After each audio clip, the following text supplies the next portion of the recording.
Well, I'm back again. It's always a pleasant surprise to, be able to get back here on a Monday, Wednesday, or Friday at more or less 10 o'clock. I actually got an early start today. Well, here, you see my hands flopping around. You can look at pieces of the car. I actually got an early start today, and then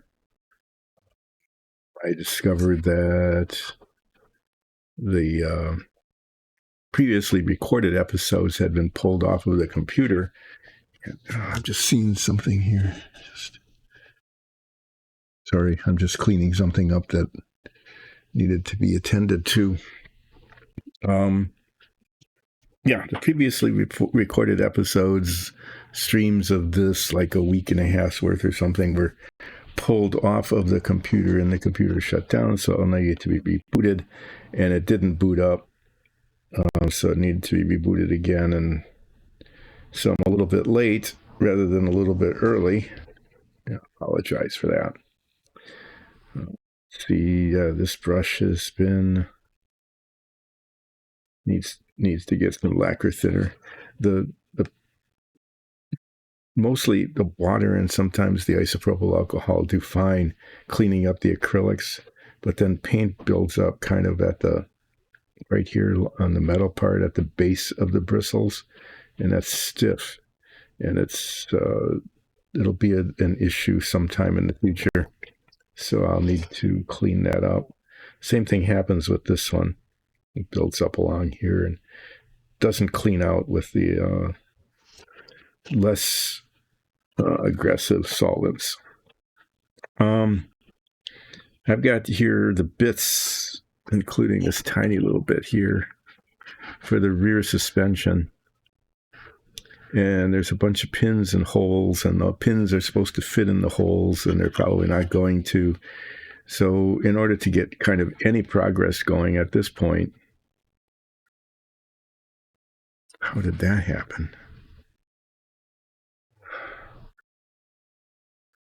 Okay, well, I don't know if you can see it, but there's shiny reflection going on there. And that shiny reflection are places where the paint isn't covering the foam plating. The same thing is happening here on both of these. And those are probably not going to show, but then they will. I have to get the aluminum paint out anyway to paint these two bits. I was going to do that later than sooner, but now it looks like I just need to get these painted. And it looks like maybe what happened was that I had these little wooden dowels through the holes, and that the paint just kind of scarred up a little bit. So I might as well get on and just do that sooner than later, as I said, as I muttered to myself.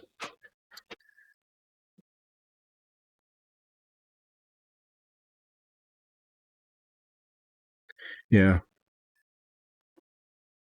So these parts are kind of a pain to paint because there's no place to hold them. So what I'm going to have to do is take like an alligator clip and clip it there, and then paint it, and then touch up the part where the alligator clip was later. I don't see, other than painting one side and then flipping it over and painting the other side. Yeah, I think actually that's what I'm going to do.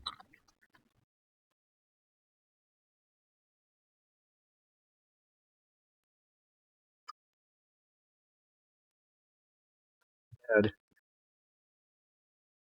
piece of like just plain paper here. Maybe put them in here. Yeah. Not paper towel paper. So this isn't starting out the way I thought it was going to start out, but it's okay. I'm going to start out by touching up these bits and painting one side of these, being very careful to get a perfectly sized piece of paper. Just ripping it off. So I'm going to end up just painting one side of these and then flipping them over and painting the other side. And that should work okay. And then I'm just going to touch up these bits here where the chrome plating is showing through. I'm going to use this brush that needs to be significantly cleaned. These will be ready when the paint dries, so I'll be able to move on to fitting parts or trying to fit parts. These will not be until later, but this doesn't go on until near the end of the model. And this doesn't, this goes on fairly late in the process. What I'm going to actually do, just to hold them in place, is put a little bit of tape underneath them.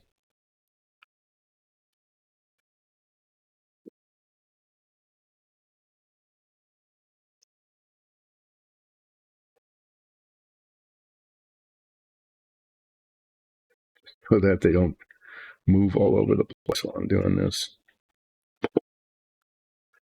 This model is getting to the point where there's just weird little miscellaneous things that need to be done. And so I'm going to be kind of jumping around from one thing to the other. As I try to get them, trying to get this together. So one thing is to make sure that, get parts for the rear suspension actually ready to be put together and maybe assembled. Little parts that I'm going to fumble with and complain about. I'm going to continue to work on the seat. I've been modifying this. I cut off a chunk of it so that this actually looks like the seat is supposed to, as opposed to the way the seat is presented in the model, because the model was actually made so that the seat would look right. Of course, I painted it red, and now the red is getting all scarred up, and I'll have to repaint that. But I'm going to fiddle with that a little bit more. I did paint the exhaust yellow. This is the color it's supposed to be. And there are like brackets and things on here that are not yellow. And I'm going to see if I can find the pictures to see how those are supposed to be painted. I think they were like black, maybe. I had a whole bunch of pictures, and they've all kind of disappeared. Here. Yeah, see, there's like these metal straps. I mean, it's just like a hose clamp is what it is. One of those screw-on hose clamps.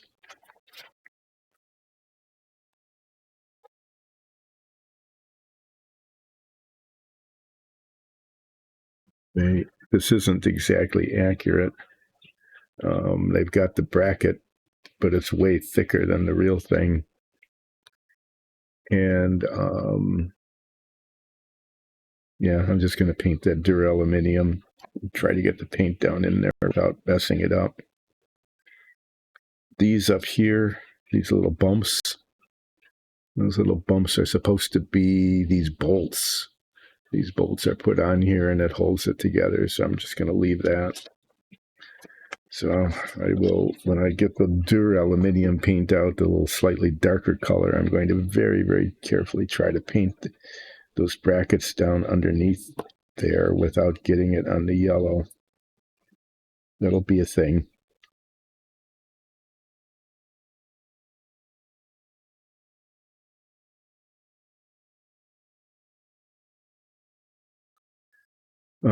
So I mess with the seat and get these parts ready, at least these, and then these partially ready to be test fitted. I might tape this and get this ready to be painted with the stripe. there's a yellow stripe that goes down the center, and I did some testing about whether the yellow covered the green or the green covered the yellow better. And so the yellow stripe, I'm actually going to be painting this yellow and then taping where the stripe goes and then overpainting it with the green. And that technique, as I tested it, works. Painting the yellow on the green didn't work. I put 3 coats on and it still didn't cover very, very well. These lighter colors like the yellow, white,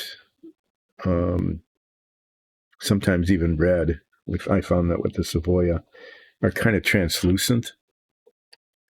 And I'm following the advice of a book on modeling that I got a long, long time ago that suggested the way to get like the white D-Day stripes on an airplane is to paint the wing white. Sorry, I got itchy eyes.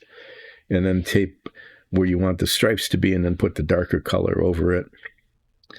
And then when you take the tape off, the white stripes will be there all stripy looking. The idea anyway. Okay, just aluminium for this.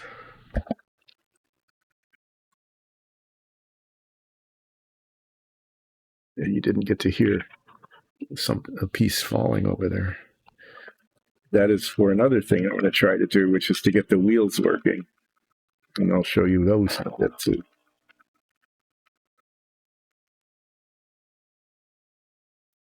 So today is just going to be just not following the directions exactly because I have to be painting parts and prepping them and getting them to fit. Especially getting them to fit for something that happens down the line of the ways.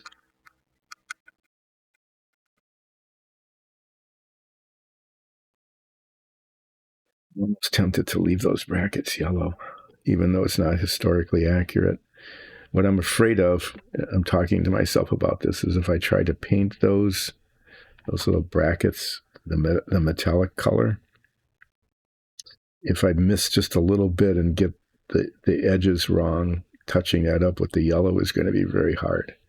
So I think I'm just going to leave that, especially since they're not accurate anyway. They're not an accurate representation of what it is.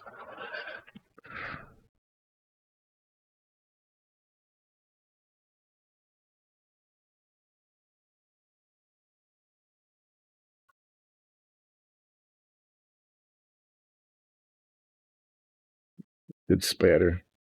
This paint's like 90% of the time spatter when I open them and close them, and about 2/3 of that time I manage to get it on my hands, even though I'm trying not to.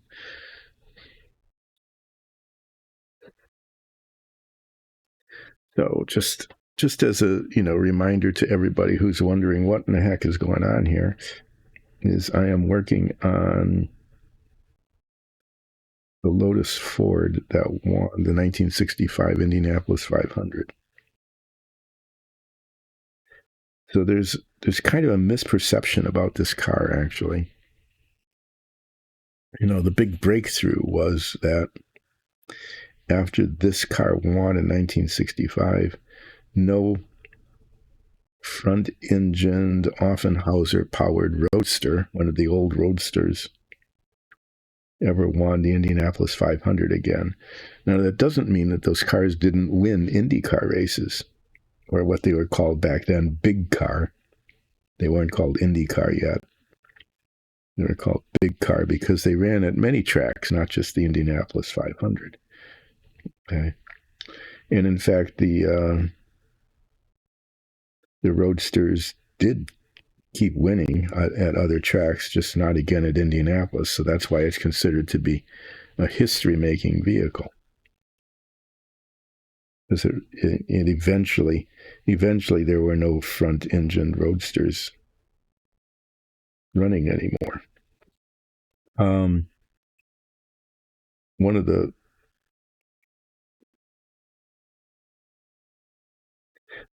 in 1965, it was in fact the third year, I believe, third year that these mid-engine Formula One derived vehicles ran at Indianapolis. Mechanical issues kept them from winning the previous years.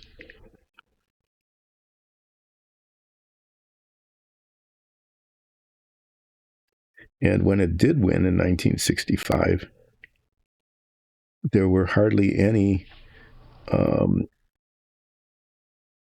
front-engine roadsters in the qualifying field. In fact, they had sold several of these cars, kind of identical cars, clones, not exactly clones, but, they made more than one car.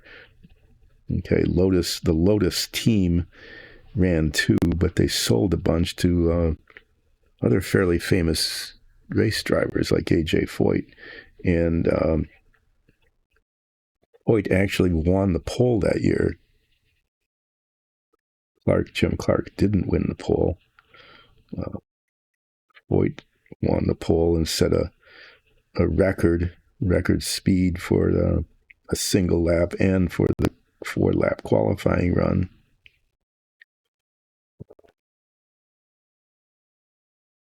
But Clark took the lead after like the first lap and then dominated the race in this car. But it was not the only, these weren't the only front engine cars in the race. Almost all of the other cars were not front engine, Formula One derived cars. Almost all of the cars were mid-engine variations of one form or another. It's just that, this won, and then no roadsters ever won after that. So if you see like a picture of the front row of the 1965 race, or if you just even look and just see some old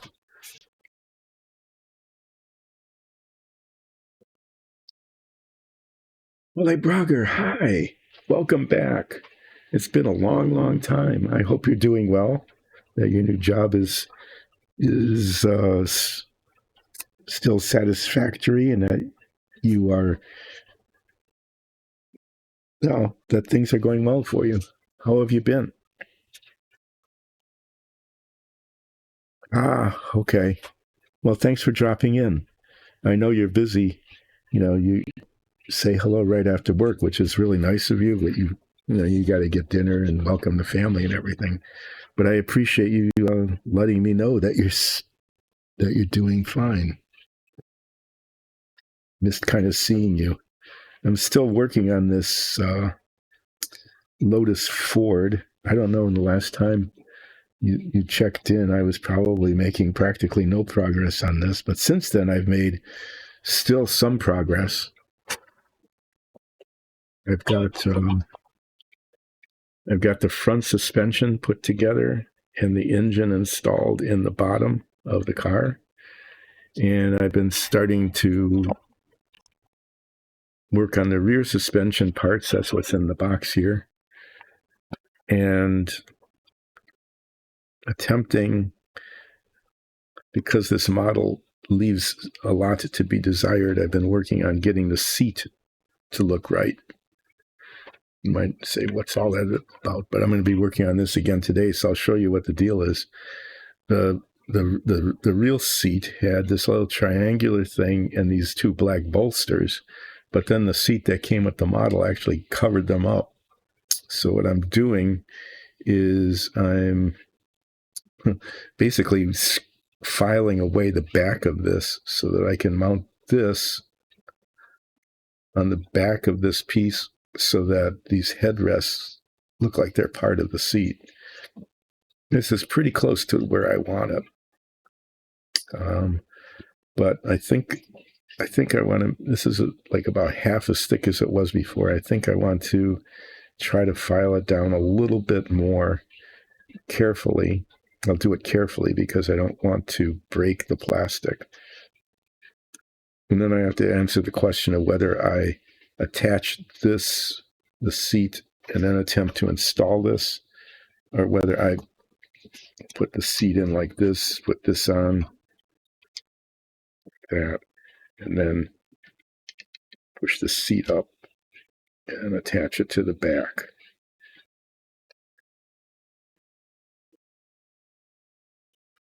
Like that. It could go either way. Part of it is that this bit doesn't fit right. So I think I'm going to try this. I think I'm going to try to attach this after this is on, like this, and then use some sort of like Gorilla Glue or something to actually get it to adhere.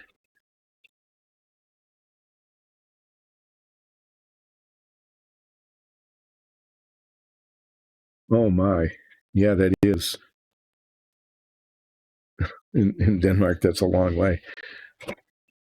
In the U.S., not so much. We actually went to an event for Father's Day in a place on the other side of our state. It's just for a day trip, just for recreation. It was 2 hours and 20 minutes one way, but that's a long way.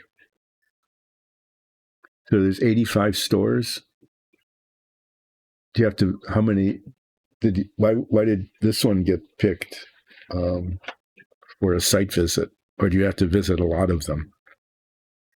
Just kind of curious about how that works.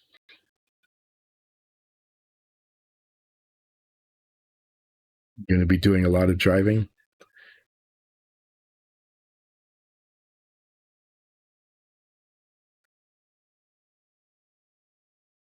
To mess with this some more too,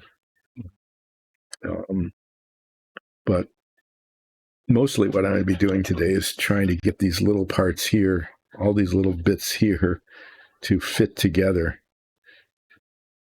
I'm not sure how that's going to go. Oh, I need to test this too.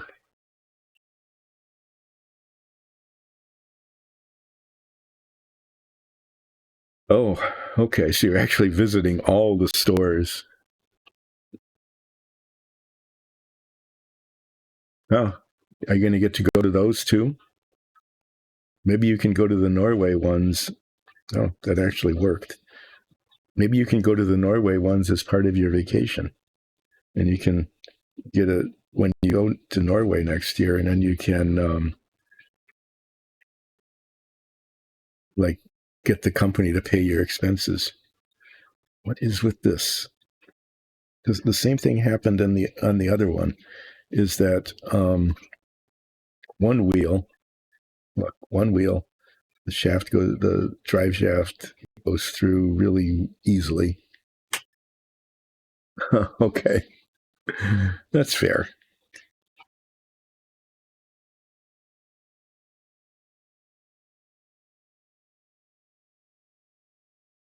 I think the issue is that there's actually a little bit of a ridge on the end of this.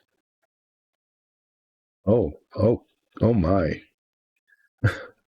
That is a massive organization. You don't have to tell me what it is, but there aren't very many things that have that many stores. Wow.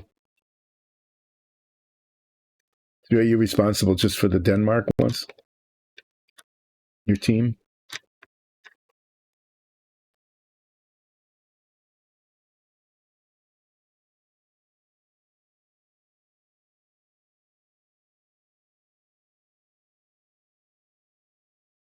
Okay. But your team has to do, your team has to cover Norway and Greenland? Like, that's not altogether awful.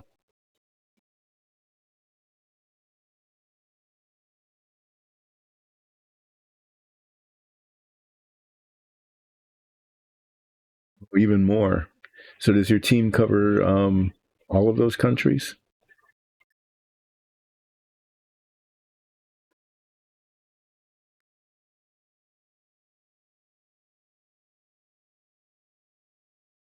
Okay.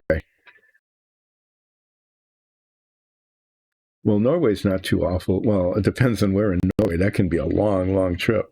If you go up to, what is it, Kirkenes or something, way up on the very, very end, the very north. Um,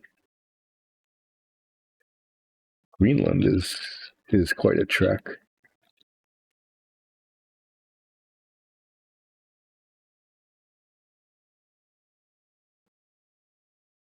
But I imagine, if you go to Greenland, you'll have to like fly or take a boat to go from one store to the other.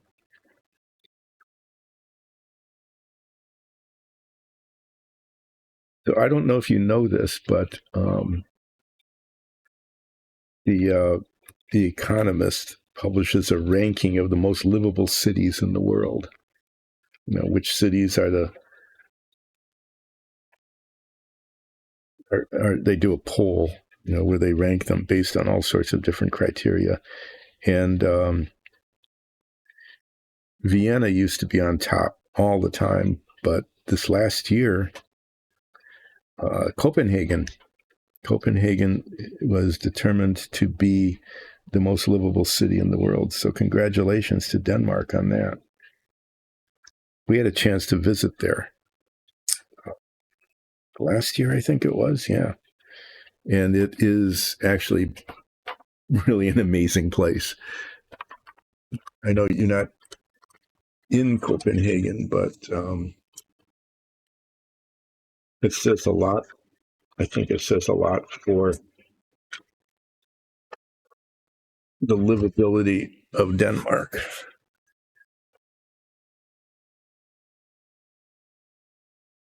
Tromsø, yeah. We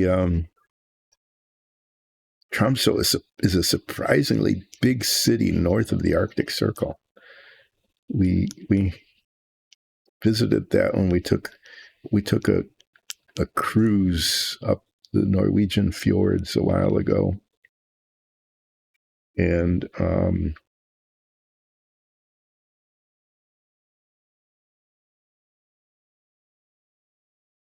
stopped in Tromsø. It was what is going on with this?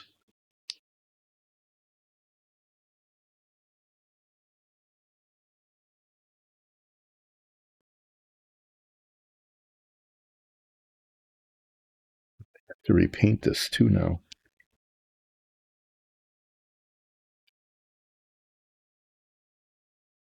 You hate Copenhagen? Just too busy, too much activity? Really? Oh, wow. Compared to our cities, it was an amazing place. So what do you consider to be the best place in Denmark? In case we ever go back and visit, where would you say that we definitely have to go?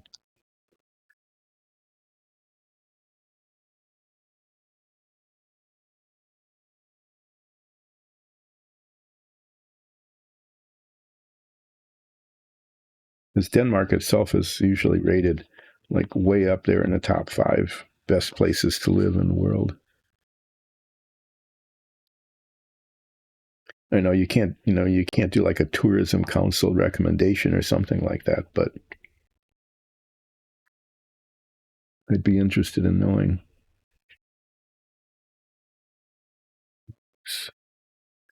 We'll have to look that up and see what's there.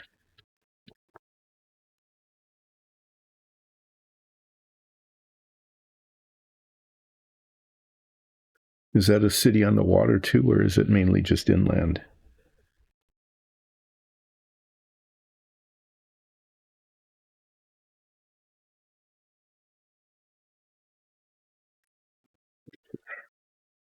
This is the best way to be dealing with this. I probably could get a bigger drill bit out and just drill out the hole.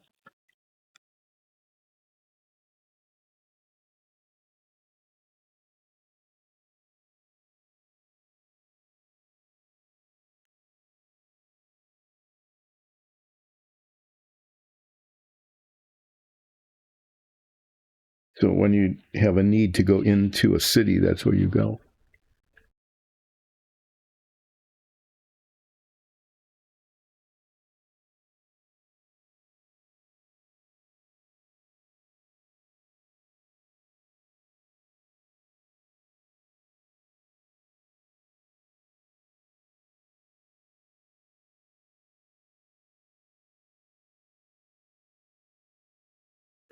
Just trying to get this.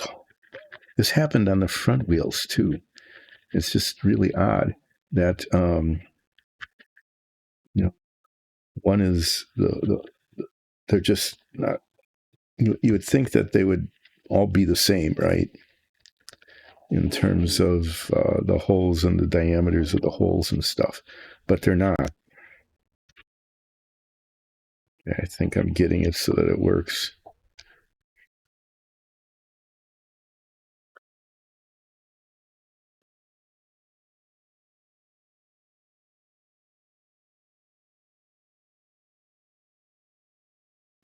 Yeah, that happens. That's been happening a lot, hasn't it? Like really trying to discourage driving or driving in or increasing the cost. We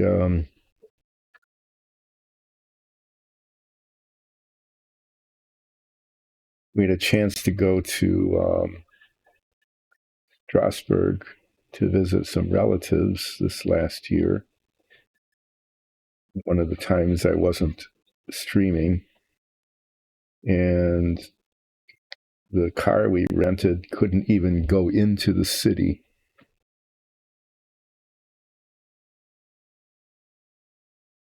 Well, that's really nice.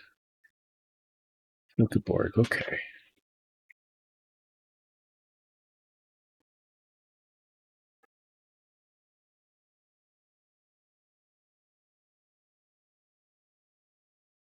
Lakes Hills. It sounds actually very beautiful, and doesn't have all the big city issues. Okay, well, I think I've got that so that yeah, at least this can go in now. And I messed up the paint on here. So I'm going to have to take a little bit of time to get a tiny bit of paint to touch up the scars that I put on here while I was cleaning this up.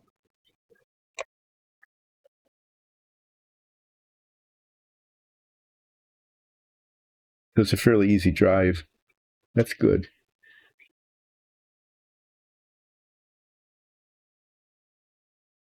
It does sound pretty amazing.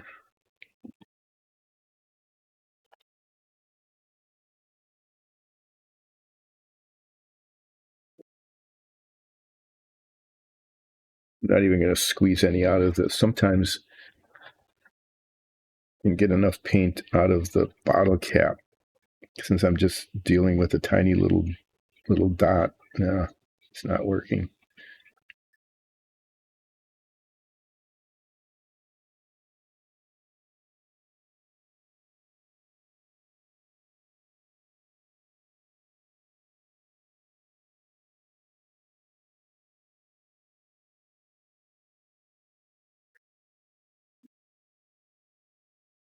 That's not even a hill.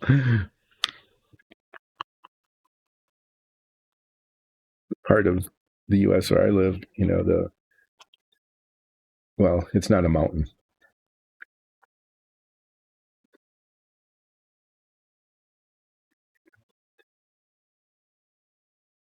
but it's higher than the plains around it.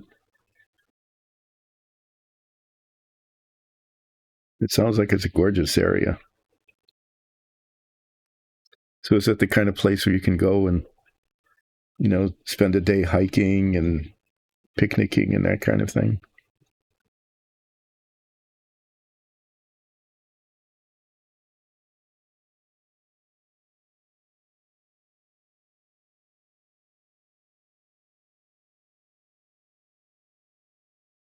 It just seems kind of silly to get out lots of paint like this. Okay, so it's high enough to give you a view um, of the surrounding area. That's always nice.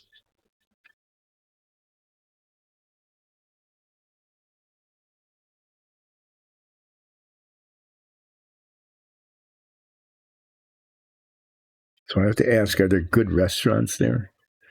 Is the food good? That's always important for a tourist.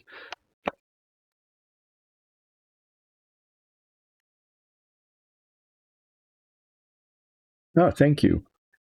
Yeah, it sounds really nice. I'm not sure when we're going to get back um, to Northern Europe, but we really think it's a beautiful area.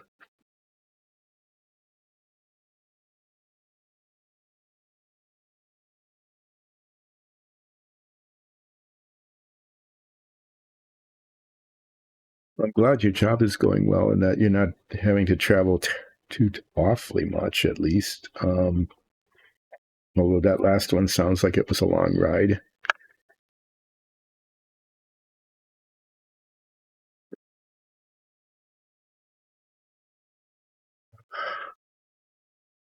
There's so many things about this model that are so annoying. These rubber tires, it's really nice that they gave us rubber tires. Uh, that's what you really need is the 3-star traditional food.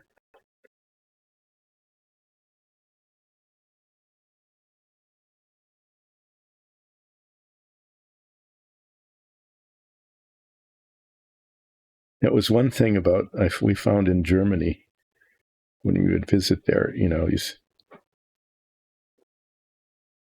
It was really hard to get traditional German food in Germany, which was a little disappointing because coming from the States, we don't get it here very much either. There's very few what you would call German restaurants anywhere. The one in our city closed a long, long time ago.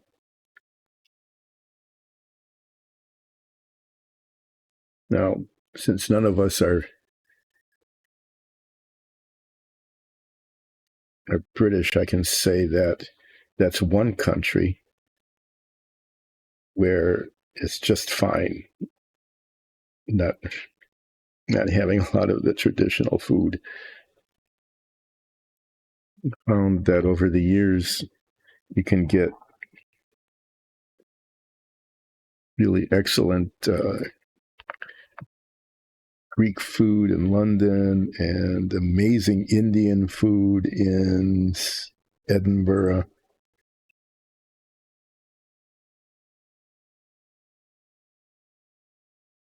But yeah, don't really need the traditional stuff.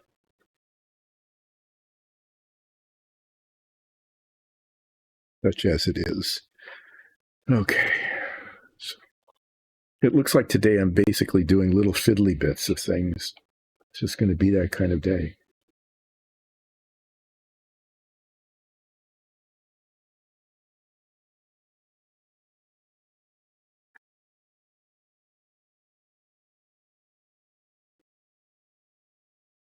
I have to ask, since I've seen, some videos of her performance, is your daughter doing summer work on her skating? I know she isn't skating on ice, but I think you'd mentioned that there's some way that they do gymnastics to keep in practice.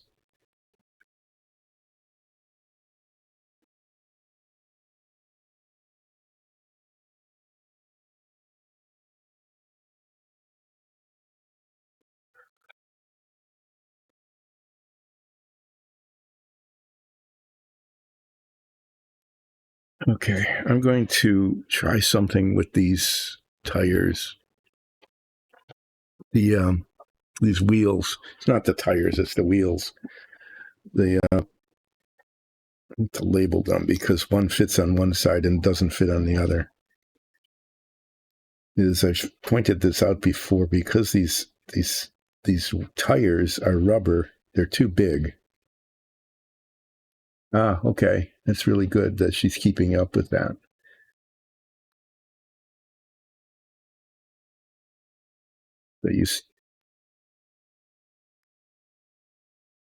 And the two halves of the wheels, there's a part back here, a rim. I'm not going to take it out, a small rim that's supposed to meet up and be cemented together in the center. Okay. And in order to get them, this has to be compressed really, really tight, really, really strong compression. And if it doesn't,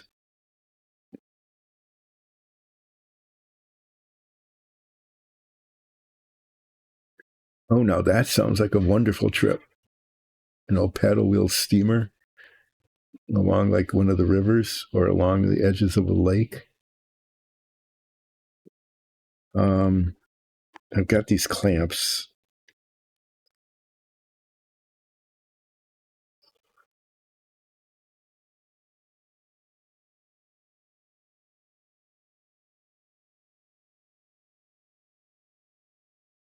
Yeah, that seems strong enough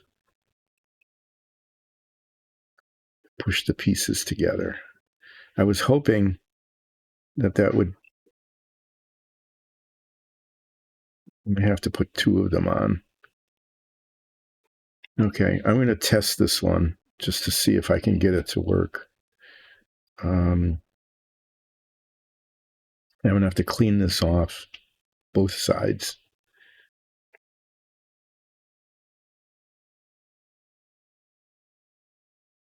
So that I can use the model cement that welds it together. And then I'm going to be putting that on and clamping it down. And if this one works, then I'll do the rest.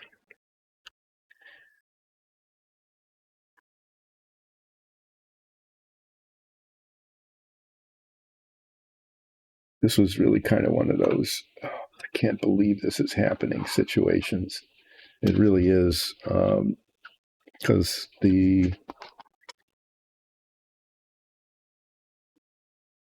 I thought it was going okay until I tried to fit it together, and then fit it on the axles, and then it didn't work.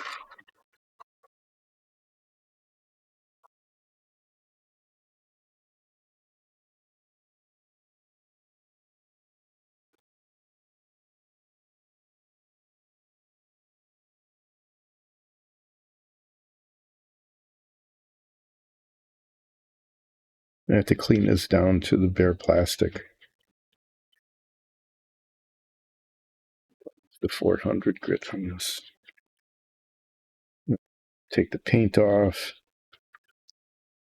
Take any foam plating off, because this has to be plastic against plastic for that cement to work. And I hope it does. I mean, I've got other things. I've got this stuff called Gorilla Glue that supposedly will hold anything to anything. So I guess if this doesn't work, I'll just pull it apart. If it doesn't work, it'll be apart. That's how I'll know it doesn't work. It's that they don't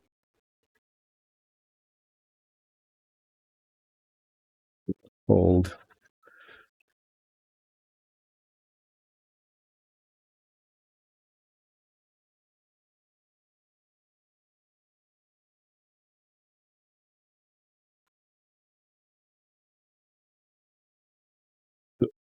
Do you have to do much more traveling? You and your team to visit the other stores? It's a lot of stores you have to visit.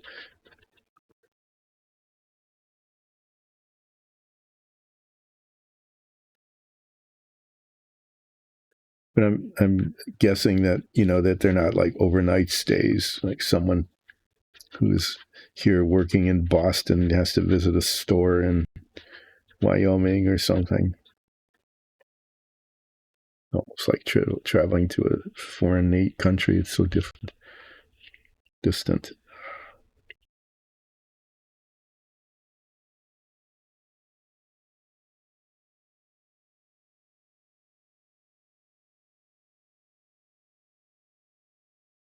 Okay, well, this is different.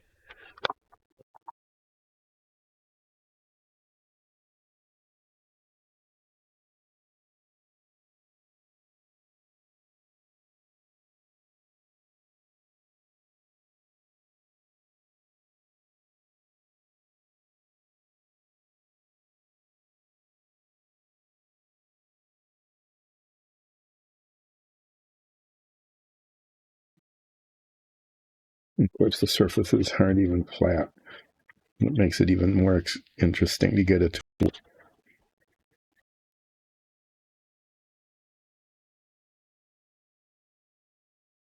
And I'm going to try not to mar.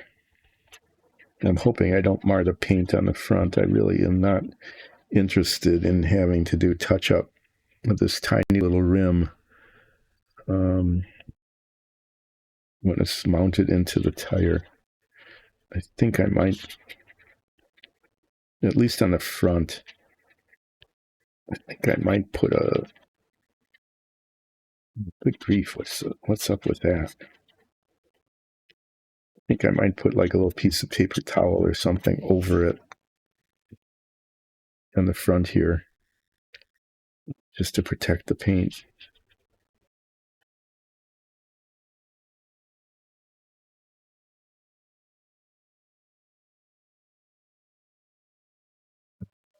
Okay. That's good. That's right. You guys in civilized countries like that, you actually get time off. Yeah, not like here in the States where people are lucky to get 2 weeks off for the entire year, and they usually can't take it when they want it because it's like by seniority. So everybody wants to take off during July and August, but only the people who have been around the longest are able to do that. Okay, so what I'm going to do is put cement around this and around this side, which is the front and the back of the tire, which I should have remembered, but then I didn't.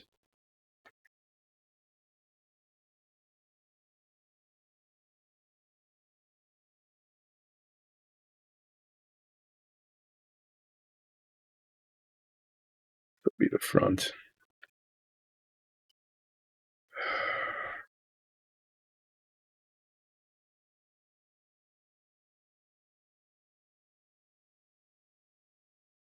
Put the cement on when this is already in. I was just test fitting this.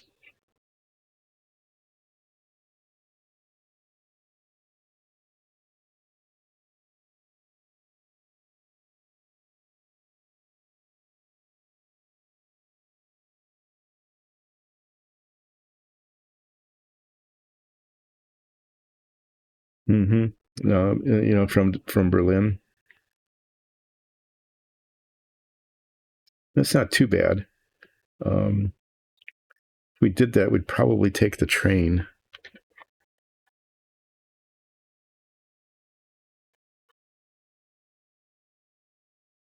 Let's find it since there are trains, which we don't have in this country.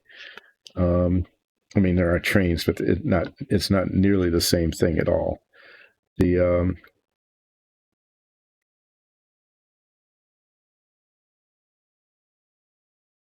we take the trains a lot in Germany just to go from one city to the next. It's just a lot more relaxing to just sit in a seat and look at the countryside. Ah, okay. And probably not very touristy. Copenhagen is like one of those cities in Europe that are trying to get rid of tourism. I mean, there's a lot of tourists.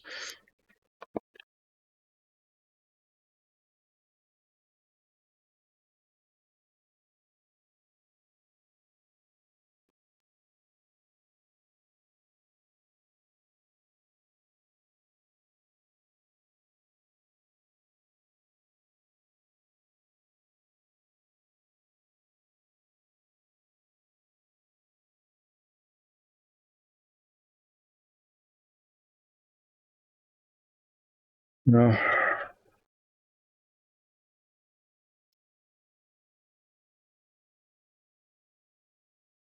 this is one of those things where it doesn't happen until it happens. So I'm going to put the cement on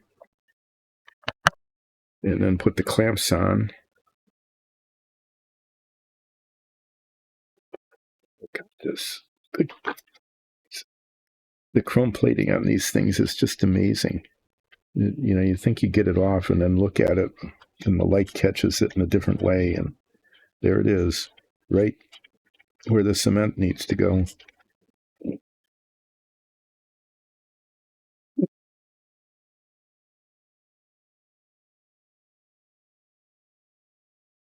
I really hope this works. If it doesn't, I could have a problem. It could be a problem. But not that there hasn't been problems with this. Fan of problems.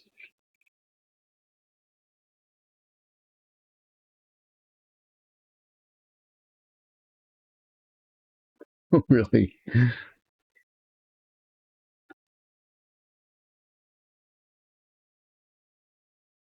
Oh, wow, it's a long train ride. It must be because of the stops it makes along the way. But flying wouldn't be too bad. Could probably get there from like Frankfurt, the main hub.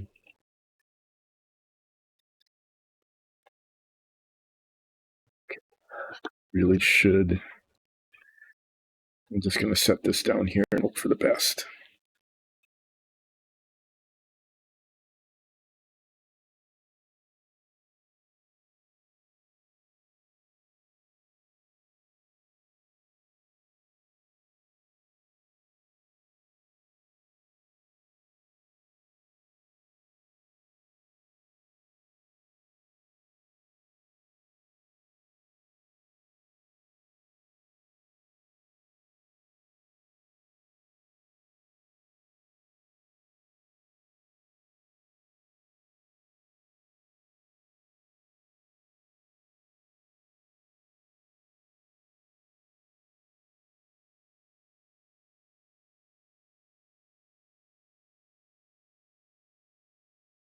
As usual, I didn't account for and how am I actually going to pick this up and put it in place?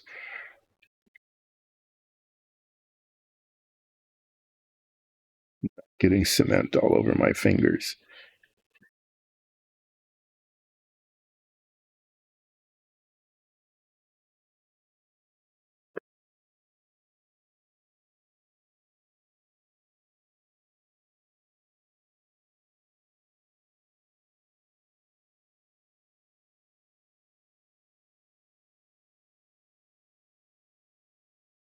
So that is, if I can.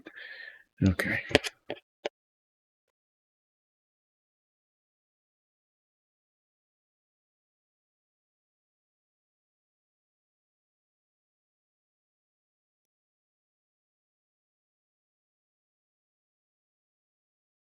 There's clamps on there now, and they're squeezing pretty hard. But I can't tell. Can't tell if the gap is closed or not. I won't know until Friday when I take this off whether or not this worked. I really hope it does.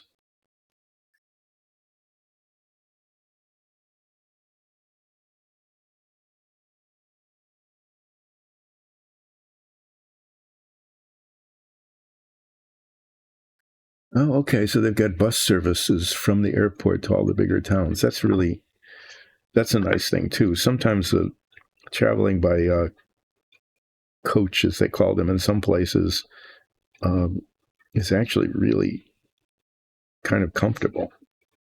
I found that sometimes those seats are more comfortable than many airline seats.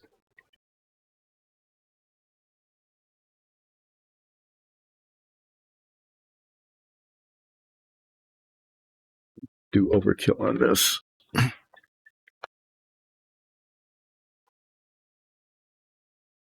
Okay, well, now there's 3 clamps on this. If that doesn't squeeze it enough, I don't know what will.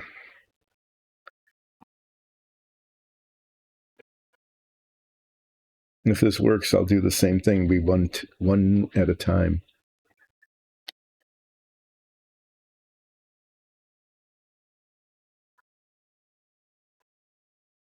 So when you, in a lot of these places, is it that once you get there by train or by bus, that you can pretty much walk anywhere you need to go? Or is it the kind of thing where you should rent a car once you get there?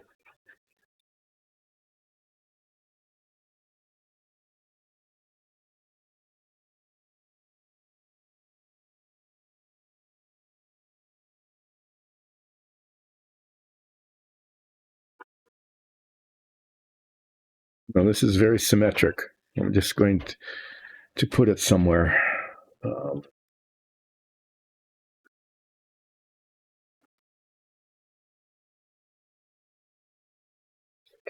Guess I can set it up there.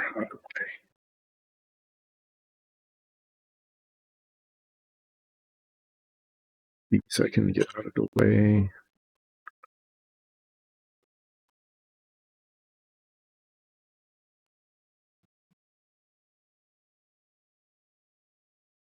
That's really amazing. Okay.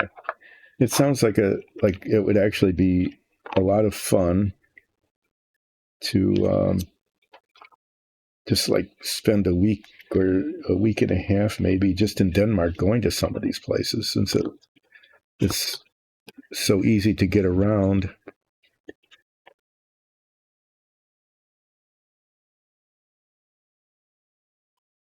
And it's a gorgeous place.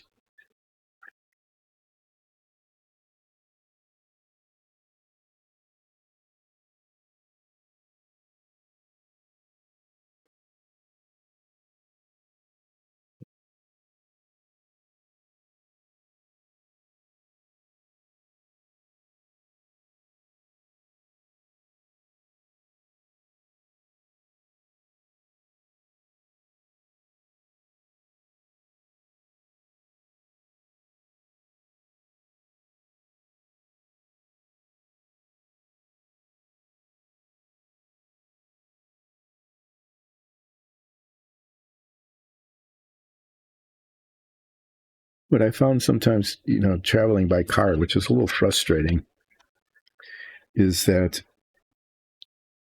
you go through some really gorgeous areas and beautiful areas, but if you're driving, you have to pay attention to the road and the cars, which means you can't always be paying attention to all the beautiful stuff you're driving through. I've done that a couple of times. We driving through one vacation, we decided to drive through Spain and France, pretty much from Madrid to, and drive all the way into Paris. That would have been kind of dumb trying to do that. But we picked up a car in Madrid, and I said, well, I want to drive through the Pyrenees. That'll be really beautiful. And it was, but I ended up spending so much time paying attention to the things that were not the scenery that I didn't get to enjoy it as much as I was hoping. The passengers did. Why is that not sticking? Now I'm making a mess here.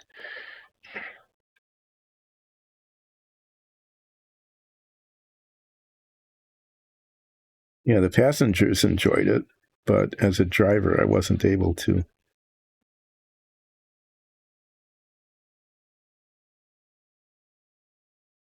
One of the things, though, that was a little kind of disappointing on the train in Germany in terms of just seeing what was going on is that some of the most beautiful areas are the hilly areas. Oh, nice. It sounds like you can just spend a beautiful day or two there.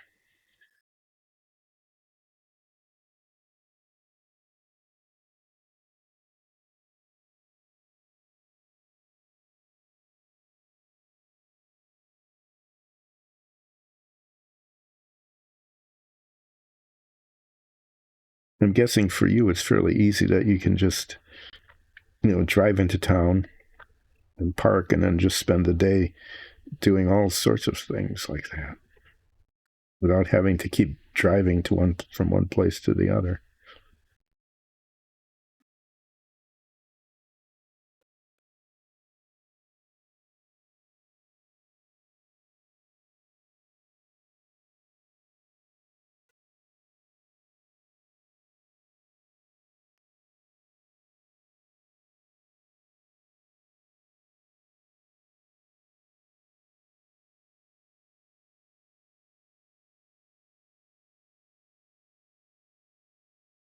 On a beautiful day, that would be a nice walk.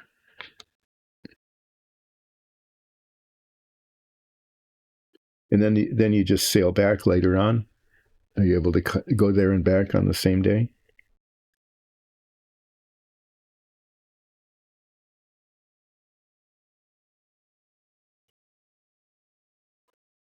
Get some.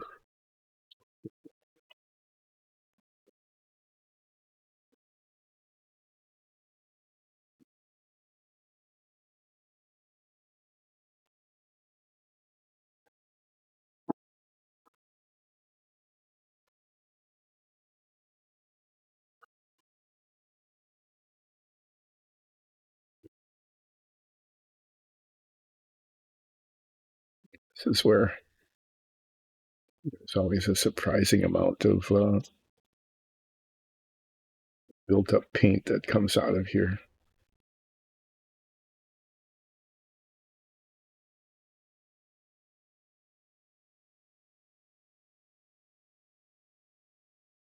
And you can see all of that was built up in there and didn't come out. I tried using the lacquer thinner in like a bottle and just using it to wash stuff, and just didn't work. It's just the way the solvent worked. It wasn't very good. It was not effective. It needs to be fresh, like this, like on this paper towel. Oh, we're not good getting it on my skin. So don't do this. Wear gloves. Protect your skin against it. Okay, well, that's better now.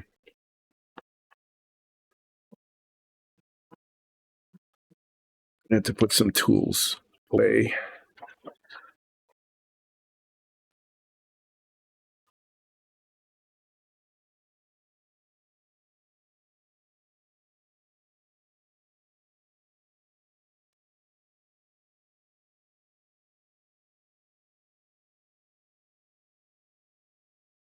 The newest is 1948. Okay, but even that, I imagine they are pretty amazing. Boats that were built in the 20s and 30s, pretty nice things.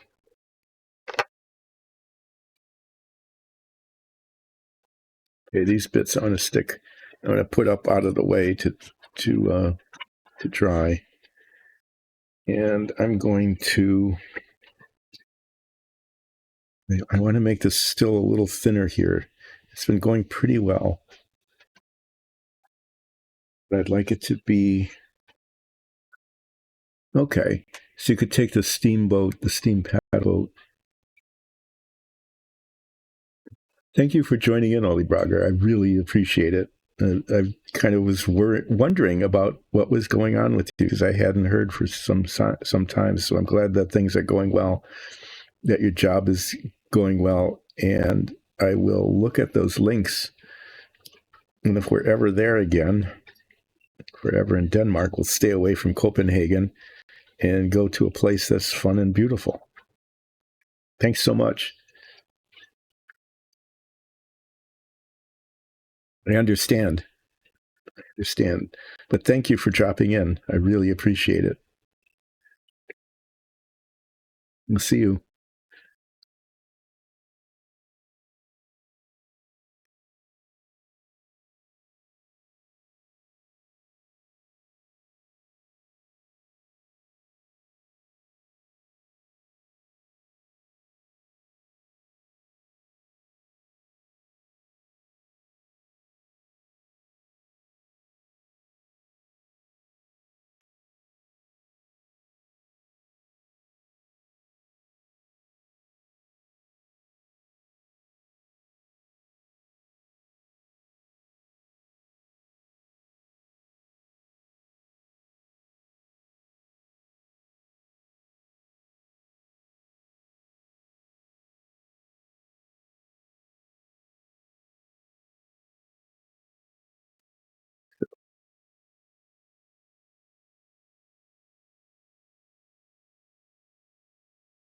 Yeah, so I'm just filing away a little bit more on the back here. I want to make it a little bit thinner, so that the seat is not set back quite so far from the detail on the front. I want to try to do one of these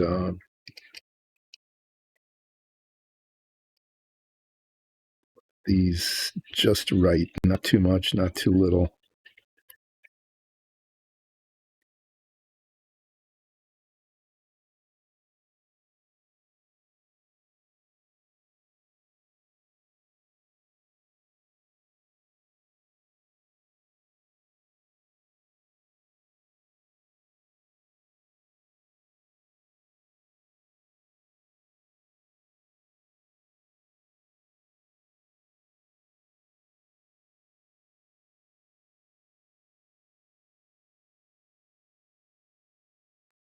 I don't have much to talk about today. I guess it's just, part of today is just getting things that don't work to work, like this here, okay? Like getting the wheel clamped on the inside of the tire so that it will fit on the car, and hoping that the cement, once it's clamped on there for 2 days, it's going to hold, despite the fact that the tire is going to try to push them apart. Just hoping that cement holds. And if it does, then doing that 3 more times. I've only got 4 of those clamps, and if I put 3 on each one, it's going to be, it'll be a week to get them done, 1 each stream. And then hoping that all 4 of them are okay. The rear ones are not as critical as the front ones. I don't think. I haven't tested the rear axles, but the front are independent suspension, and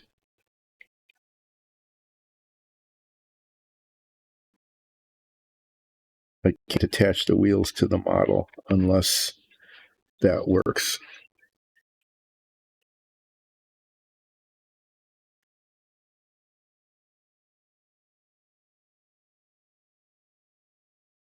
Probably getting to the point where I should, I took another bit off. I think this is going to, well, let me just see how it looks rather than speculating. Take a look.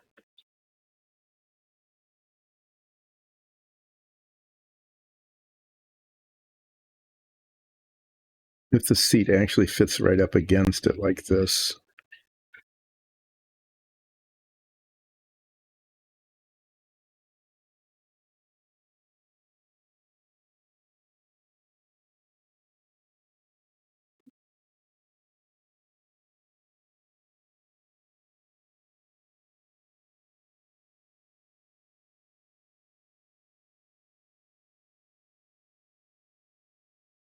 if I can get that, that's why I'm thinking about cementing it on before I put it in place.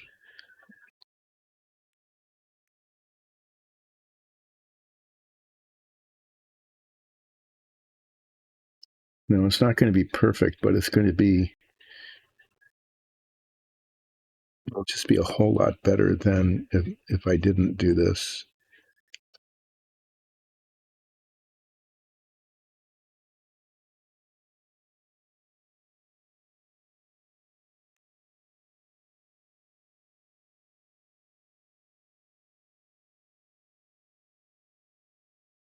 I'd like to get that thinner yet, but I don't know. It's still holding up okay.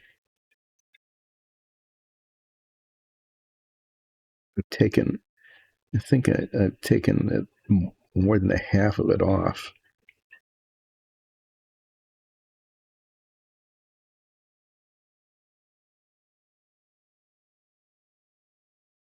At some point, it'll just break, and then then it won't be good at all. it'll be a bad thing to have done.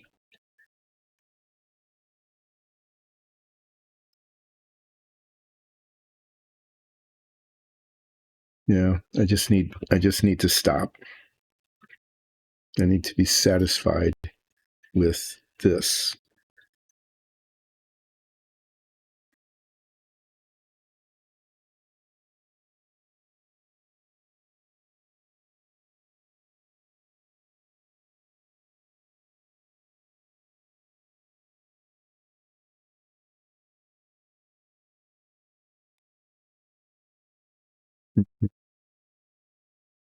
Yeah, I am going to declare myself satisfied with that.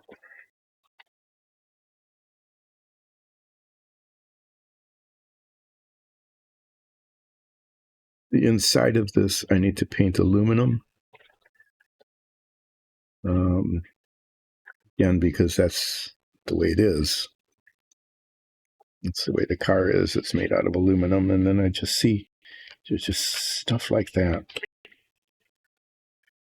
Little bits of plastic or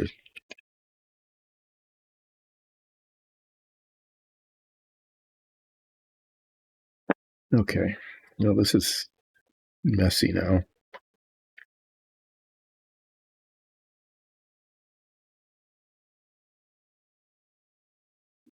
Going to see if I can find that 400 grit stuff again, or the 600.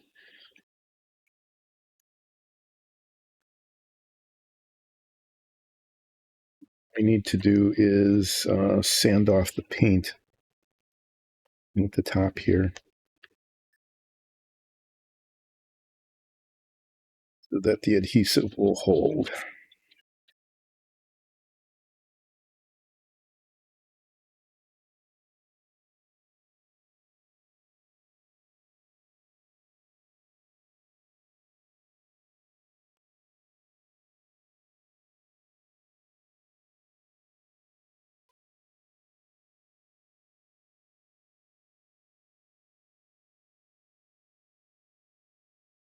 If I use the model cement, the paint has to come off and it has to be bare plastic.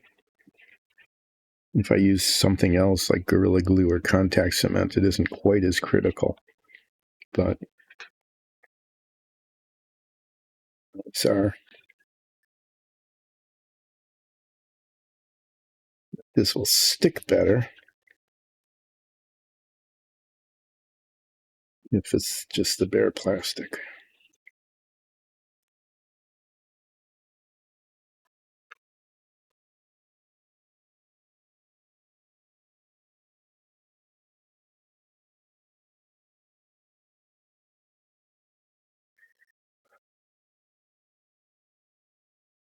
After I'm done messing around with this, as you can see, the thing has to be repainted because I managed to scar up the red paint pretty significantly by messing around with, cutting it and sanding it and shaping it and fiddling with it.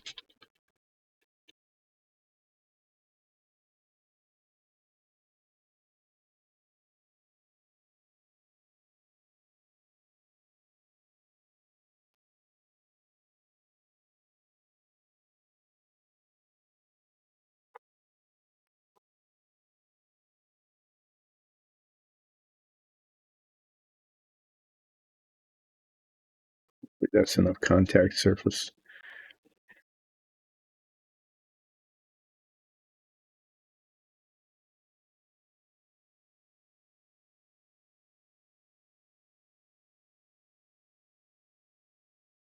I haven't decided yet whether I'm going to, attach this before I put it into the bottom of the body.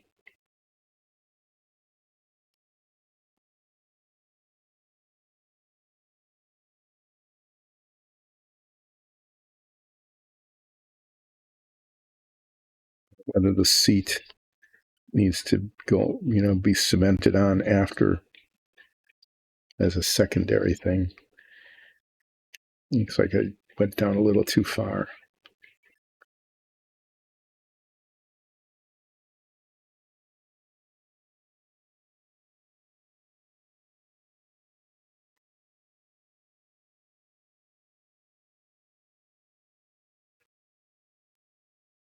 That's more another set of fussing and fiddling and things that I need to do. I think I can get this on and orient it best if I put it on here first and then get this piece put on. But I'll just show you again the issue that I've got with this. Is really annoying. I mean, really annoying is that there's these 4 alignment pins on here. Okay. And on the back here,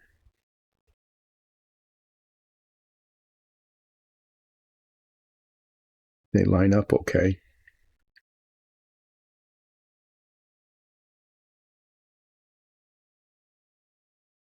But on the front, see, they're okay on this side, right? But not okay on this side. They're just not the same size.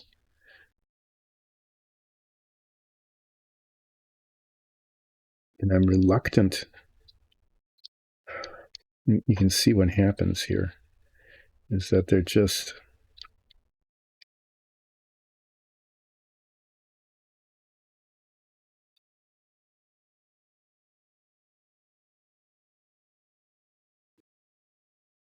the top is just a little narrower than the bottom. And I'm reluctant to get rid of the alignment pins altogether because they really do help in getting the parts aligned, okay, which is an important thing. But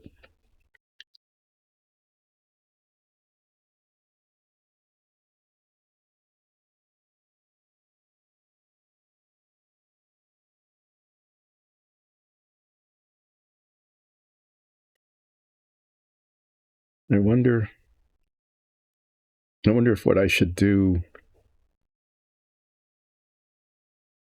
actually just sort of twist it a little bit. It's just, yeah, this is what I'm going to do. I'm going to leave the ones on the back. I think I'm going to leave the ones on the back and get rid of the ones on the front. And just keep the back lined up and then cement, rearrange this so that the front is like that. Because they seem to fit in the back okay. That's what I'm going to do. Is I'm going to take these alignment pins off the front and just keep the ones on the back.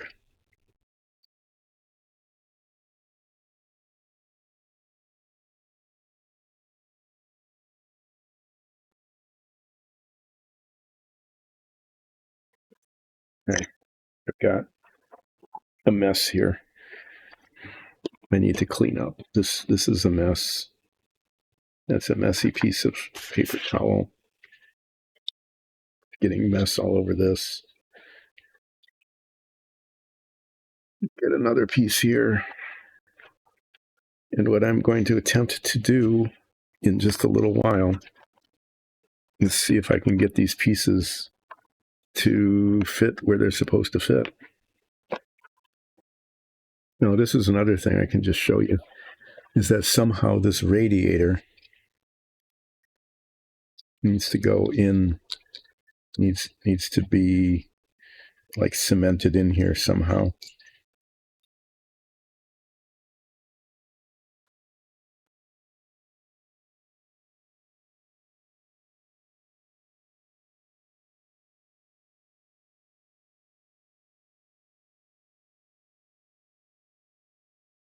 No, that's going to be a challenge, isn't it? Mm-hmm.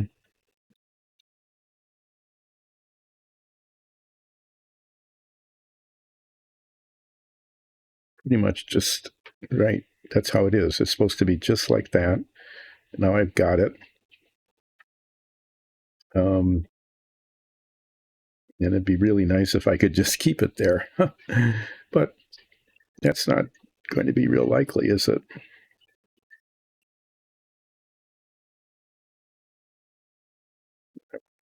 Looked over. There's a little flaw in the paint on the back, There's a blob there that I want at the top where it won't be visible.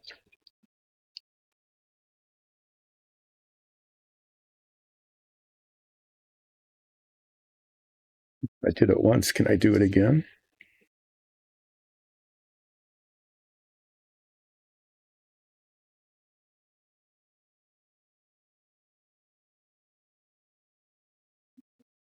Like that.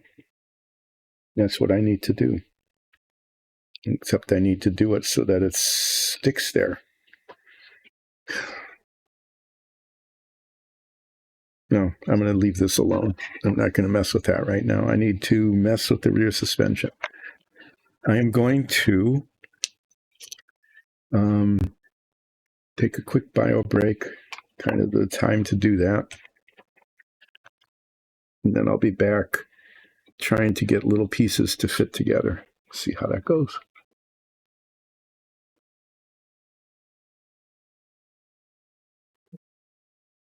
Okay. So you can look at that.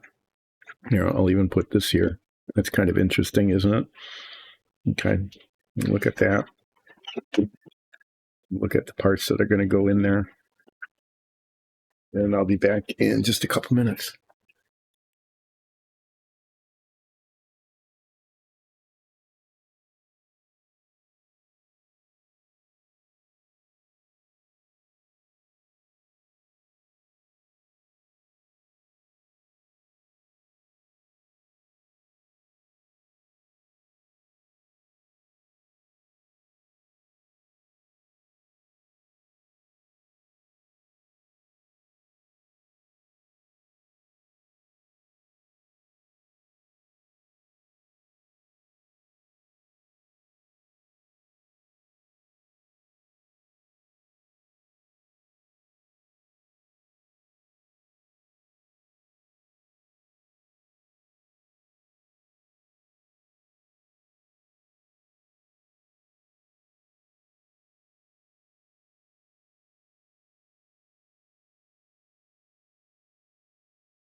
Okay. I'm done looking at this because I'm putting that aside. The instructions I need under here. Okay. So the suspension on this is asymmetric.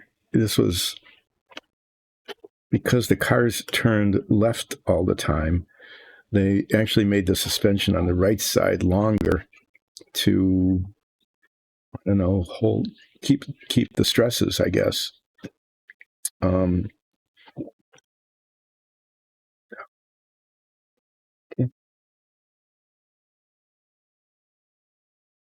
need to touch that up. It's another place where the chrome plating is showing through. I just need to touch it up with a little bit of paint. And so the front suspension is pretty clear. On the rear suspension, you can also see that the parts are longer on one side than on the other, including the length of the springs. And these tiny little bits here, which are the upper A arms. The lower A arms are actually shaped like an A, but the upper ones are shaped like an L. So on each side, there are 4 pieces, some of which are fairly tiny, that are supposed to fit in all sorts of little places. And then these are the brakes. And these They're not identical. They need to go on the correct side.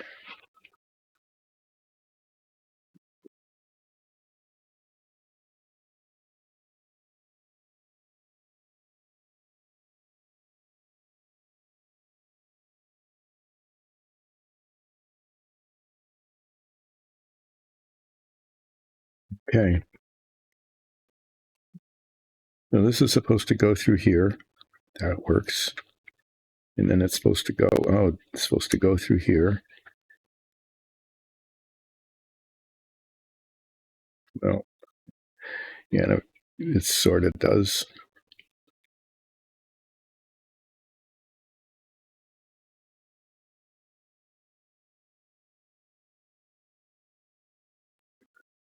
Once again, one side is much tighter than the other.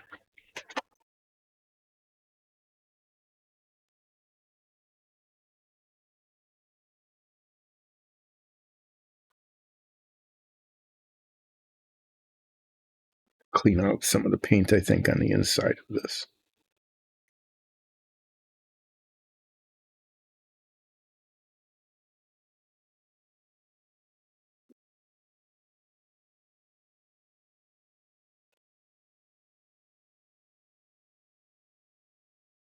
Okay, well, that'll work.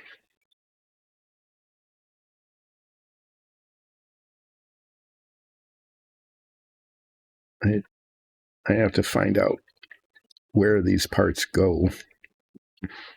Okay.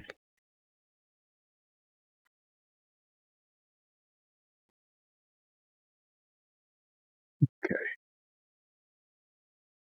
So the lower A arm, this bit here,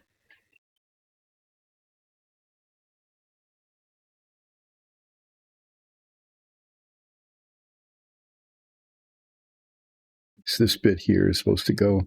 There's a hole in the bottom of the bulkhead, and then a hole here.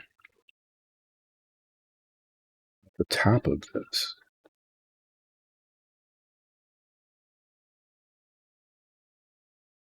No, to the bottom of the. Okay.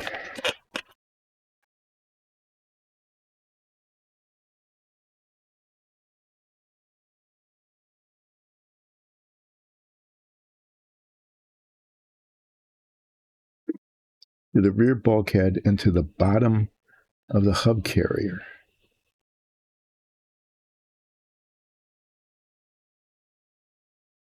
But there's no place for it to go on the bottom of the hub carrier.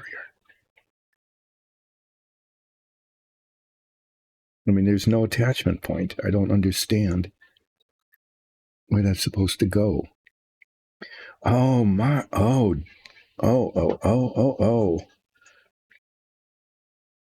Wow. Okay. That's what it's supposed to be.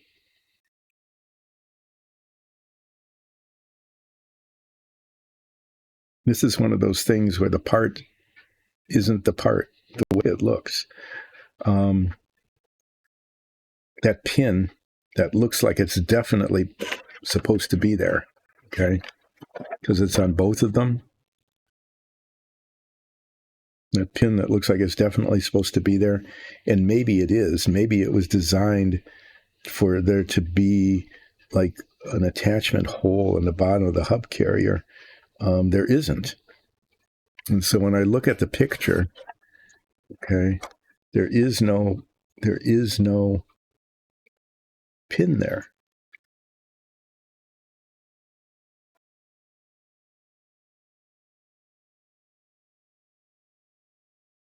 And so those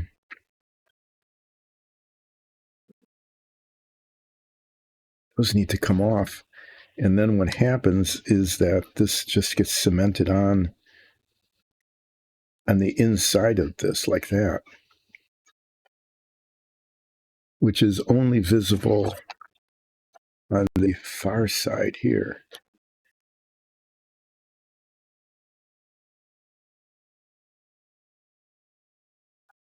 Okay. Well, this is why I'm doing this.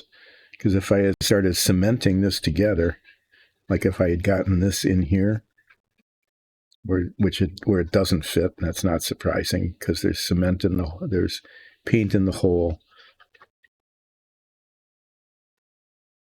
and there's paint on here.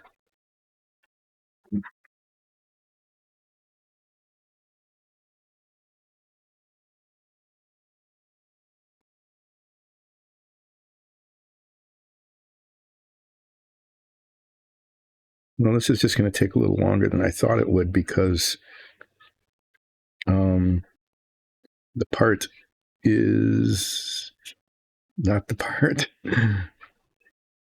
So this goes in here. So this is the first thing. I might as well get this to fit. I'll have to file that down a little bit and just use the file.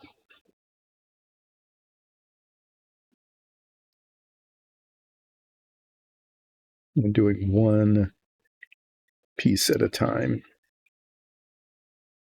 So I knew that these parts weren't going to fit, especially the pins, because they had the chrome plating on them and then some paint on top of that.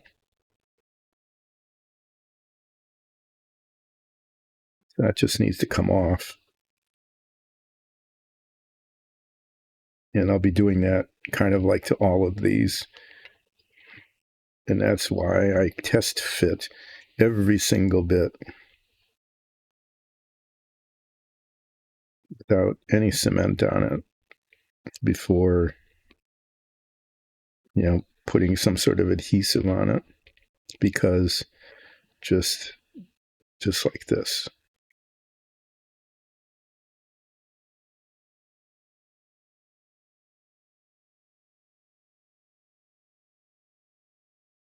And I don't want to take too much off because then it's a loose fit.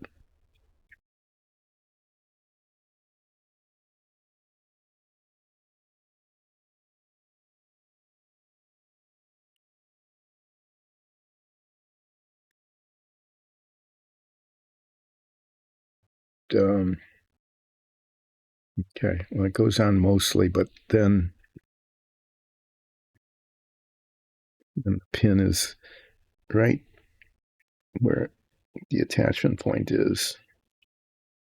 It's always, they're not like round, they're kind of conical shaped. And so the very, very bottom of this, where it's supposed to be a tight fit, is usually where it's not.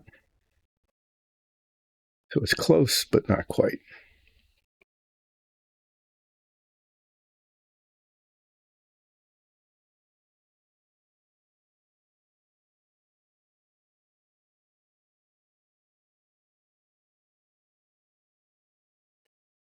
Each one of these, this is why it's taking, one of the reasons why this is taking forever, is that each one of these things, like this, just takes a long time. Okay, so it's a little bit loose now, but if the parts are all lined up, it should be okay.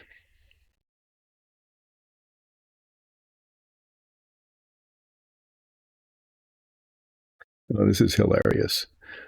Okay.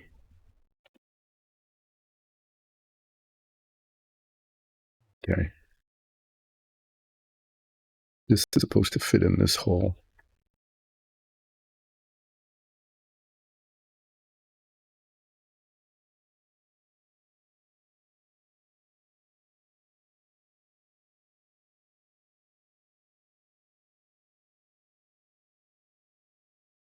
Yeah, it actually does. Okay. So that's okay.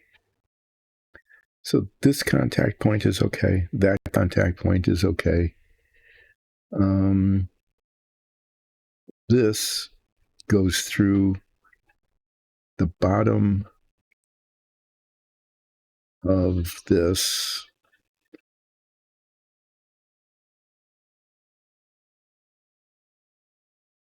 It goes here, okay. Like this, which it doesn't do. Yeah, that's not a surprise. This is supposed to fit in here. like that.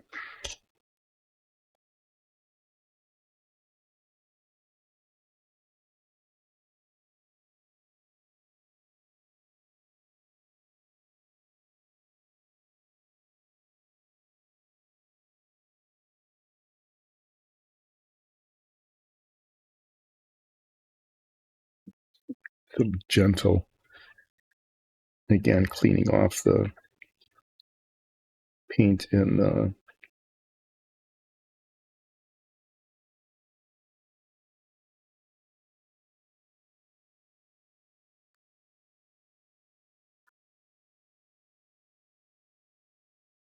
plating. Trying to talk and do things at the same time.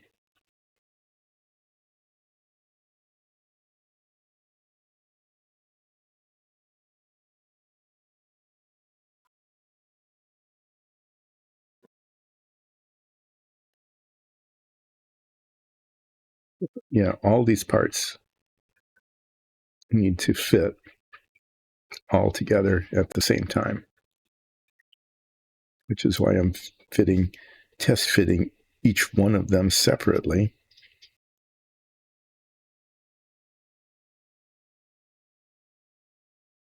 So that when it comes time to assemble them, they'll go together. Now, doing this, I'm testing each one individually, doesn't mean that they'll actually align themselves. Okay, doesn't mean necessarily, oh, I've got touching up to do, that they will actually align themselves correctly.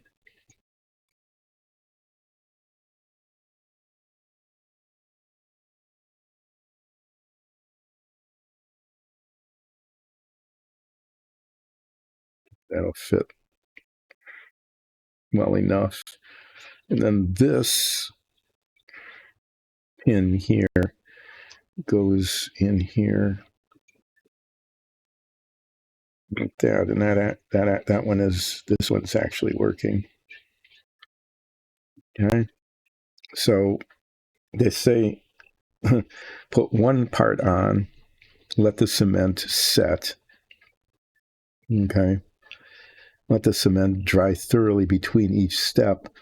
But that's just a really bad idea, because as you can see, what would happen is if, say, this was here like this, okay, and it was up high or low, okay, and then didn't fit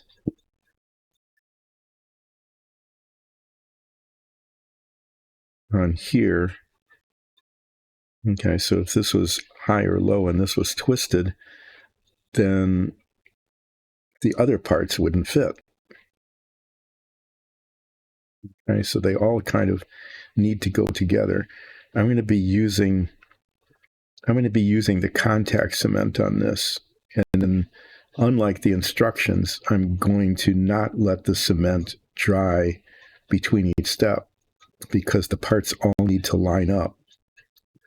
Okay, all of the contact points need to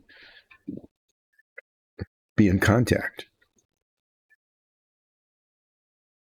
Okay, this can't angle, because then this won't fit, and if this won't fit, then that won't fit, and if that won't fit, then this stupid little thing on the top isn't going to fit either. And this, okay, on this side the shock absorber goes, and on this side this thing goes. That fits there.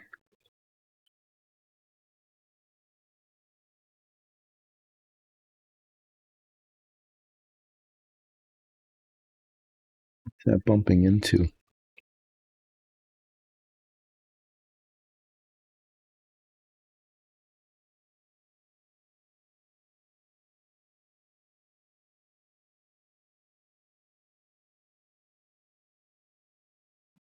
It go in a little bit further. It's just bumping into something.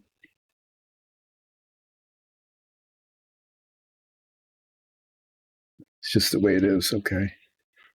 So this does, I know I'm going to lose this part. This fits in here all right. And then this needs to go on here. Oh yeah, and that's supposed to be put on there while the axle is through that. Great. Mm-hmm.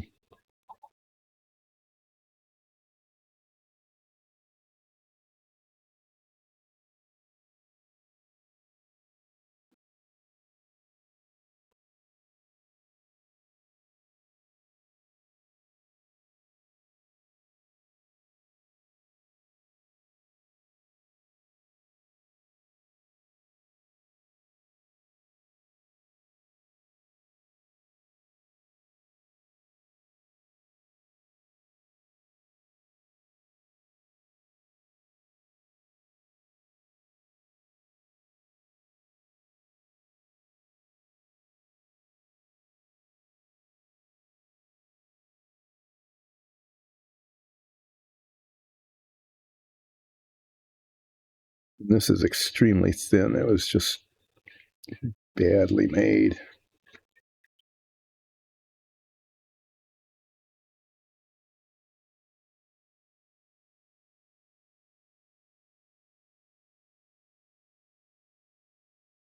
Well, that fits through the hole. The hole is not way too big. Yeah, I'm going to have to be doing a paint touch-up on this, little bits of paint touch-up. Okay, so I've got most of this done. That fits there. This fits here. Okay. This fits here. This fits here.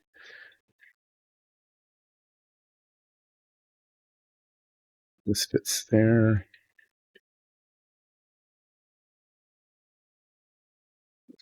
Here. And the anti-sway bar that goes this big beast across the top.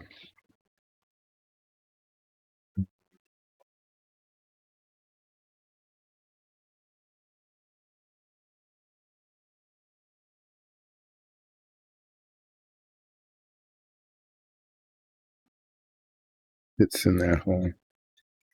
Except not like that. It's like this. Okay. So all these parts fit. And they all need to be put together all at the same time so that they're in alignment. Now I need to do the same thing on the other side. Oh, no. I forgot. This pin that looks like it should go through a hole that should be here to line it all up, okay? Where there is no hole, where the pin, that in order for this to be cemented to that, okay, like this, that pin needs to come off as in the picture where it doesn't exist.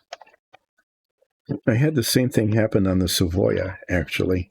There was a part that looked like it was an alignment pin, and it turned out to not be. It was just in the way. I had to back up 3 different steps to get rid of it. And once I did, then the parts fit okay. I feel really bad taking this off, but it has to come off. I mean, it really, really looks like there should be a hole there into which this goes so that it holds tight and it's aligned. It's very tempting.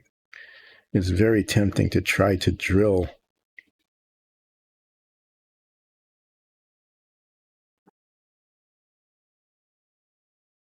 a hole through here so that is on that, so that holds.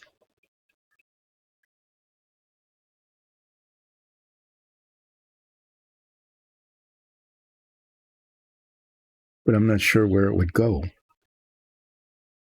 This at least gives the opportunity to raise it and lower it so that everything lines up.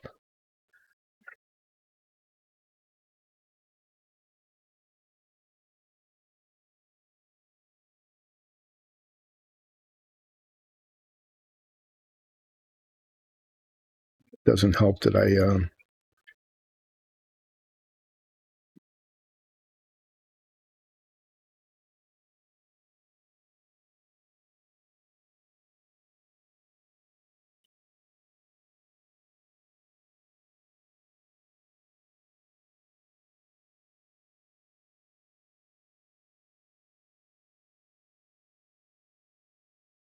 okay. Well, it just has to come off, no matter how wrong that seems to be.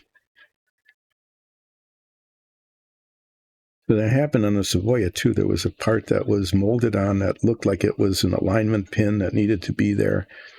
It didn't work. It didn't fit.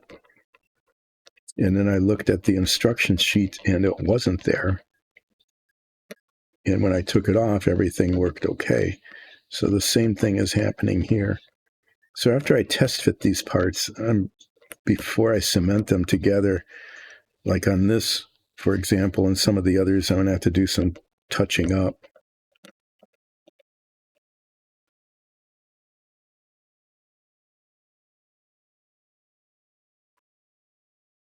Some paint touch up.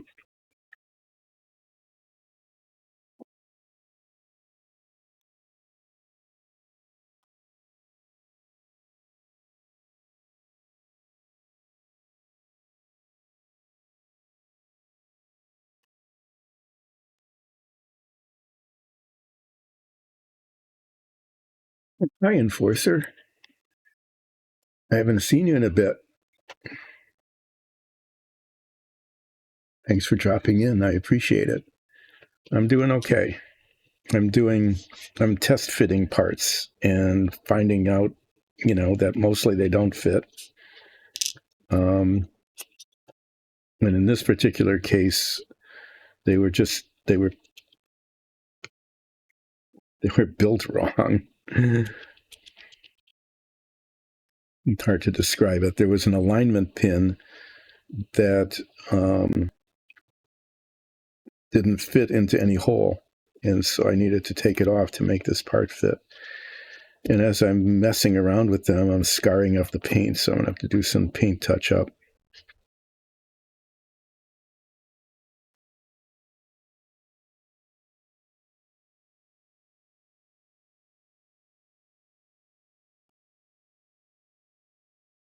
Oh. Yeah, hydrate and stretch. That's good advice. I should actually do that. So then this piece now just cements on here like this. I really need to take that off very completely. Otherwise, in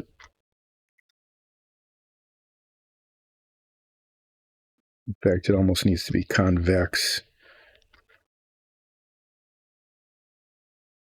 I think I can just file that because that's not going to be seen. That would be a not seen part. But there needs to be a good contact surface there. So this will attach here. You can see it like that somewhere up here or down here. It will attach at a point where the things are in alignment. Okay, so those are those bits. Then I need to get them all to fit on the other side as well. I'll start with this. Goes on. This is supposed to fit into this spot here, and just like the other, it it doesn't fit. I just need to file it down, especially on the base part where the contact point. So that has a nice tight fit. Might as well do the other one too. I know that's not, well, one at a time. Don't get ahead of myself. One contact point at a time.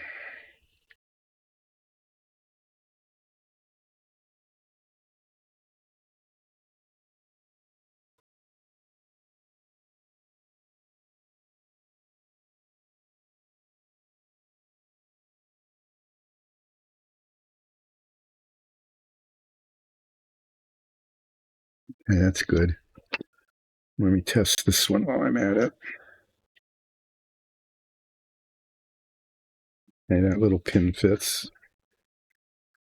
Yeah, this is supposed to fit into the shock absorber.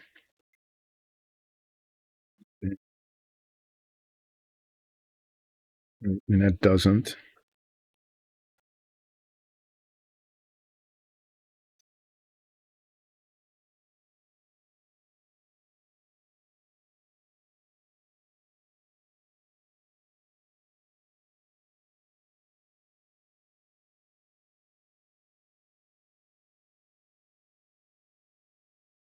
Tiny little contact points, and they all hold the wheel on, and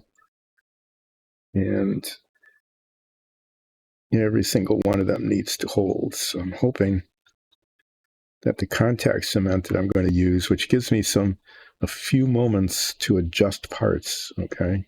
These are all going to kind of go on at one time.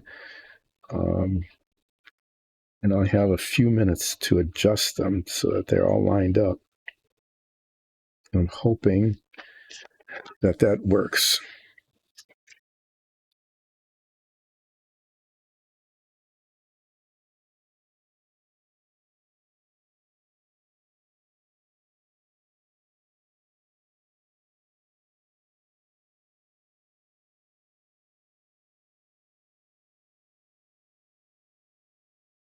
And that each one of these sticks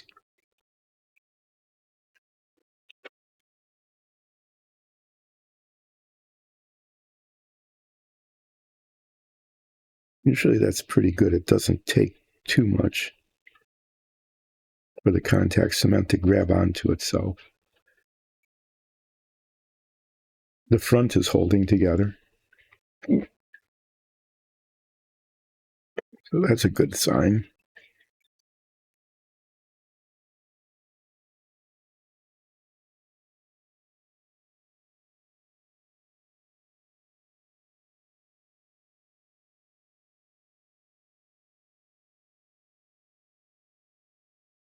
Okay. This is supposed to fit in here. And it does. That's good. So this all fits. It's this little bit supposed to fit here. And that does. And then this little bit is supposed to fit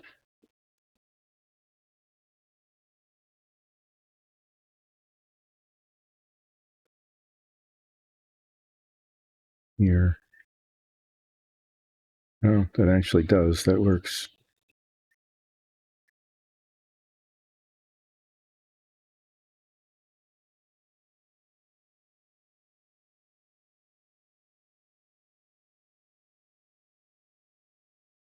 It goes there, the shock.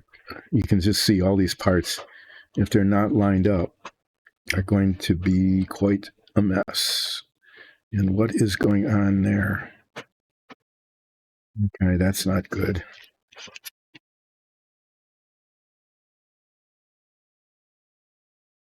After I painted it and everything, that's why I'm going to be doing a fair amount of touch up on this, on these parts. There was the attachment point for the sprue, and I didn't see it until I was test fitting it, and then I did. So these parts, they all fit except I have to take that off, a pin. It's like I did on the other one.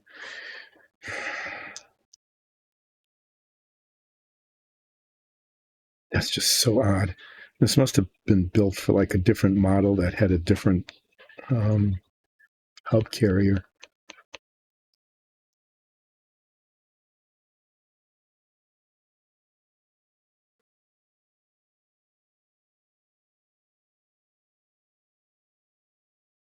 It does. It just feels wrong filing this off when it was obviously meant to be there, but not.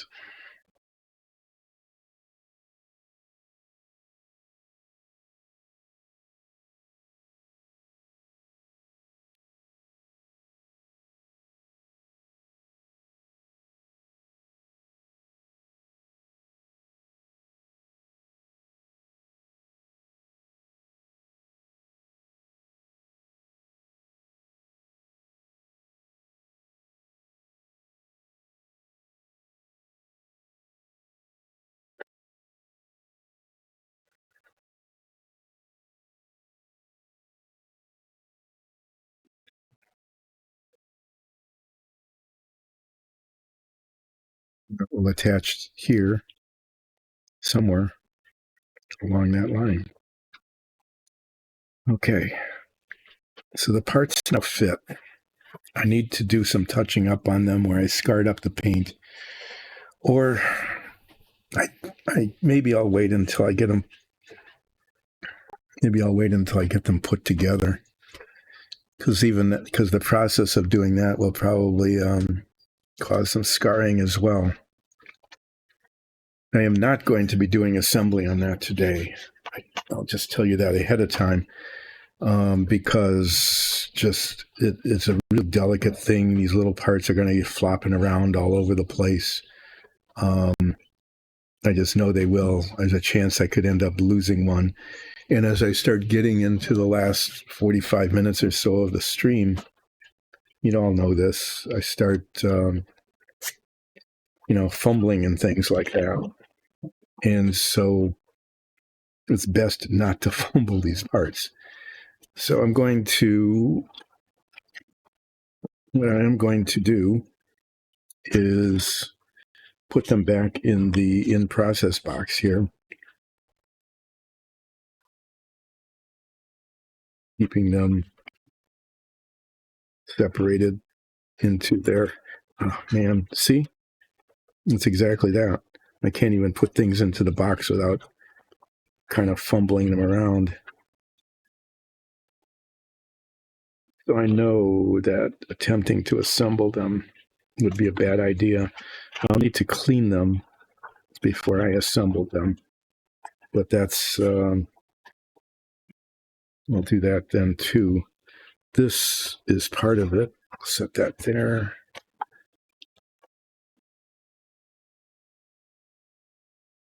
This doesn't look good at all. The roll bar. It's a very obvious piece of the car, and it's just not good. Just not painted very well. And what is going on here? Yeah, this will have to be redone. I'm just going to put that over there and then try to remember that it needs to be redone. And then this, I want to just stop messing with it.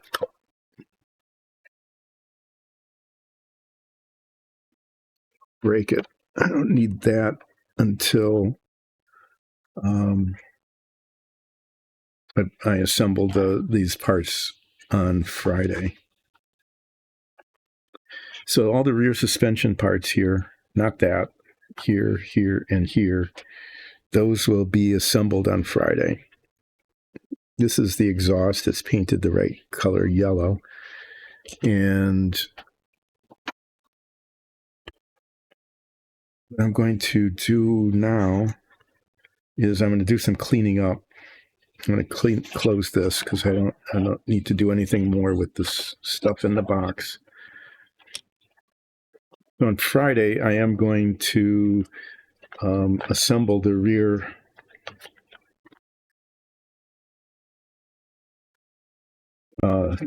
suspension. Wow, I'm fading. Been fading earlier and earlier. On Monday, I started fading at about quarter after and 7 minutes early today in terms of becoming incoherent.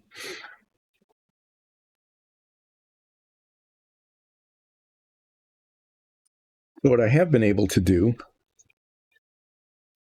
is I've been able to, I think in a satisfactory way, at least as close to it as I can get without endangering the integrity of the part, is I've got the seat here so that it will look appropriate.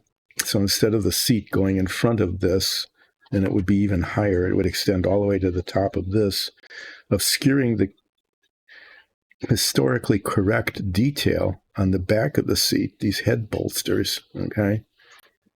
I've manipulated it so that the seat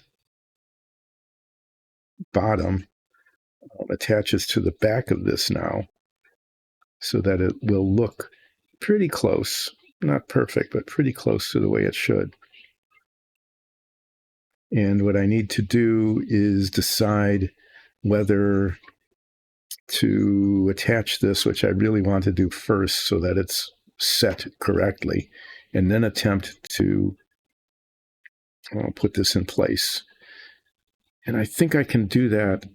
What I said I was going to do is I was going to take these alignment pins off the front. The ones in the back, these alignment pins align okay.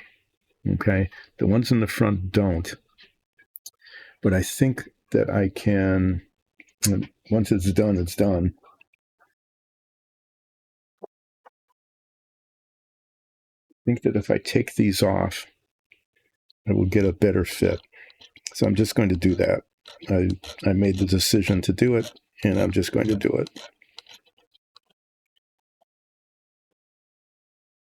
This book I read a long time ago about how to make models good. It wasn't the title. I just joke about that.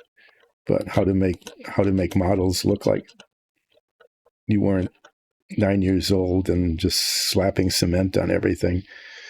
Suggested that these alignment pins, just in general, in any model, you should get rid of them because they just get in the way of a nice fit of the parts. So they recommend sanding them off, and then not only that, but sanding down the other side and using your fingers and stuff to get the parts to line up. This was especially for the fuselages of airplanes. Bigger, especially the bigger models where it goes on, there's a lot of contact area. Okay. Well, those are now gone, so there's no going back. And what I need to do is I will need to reprime this.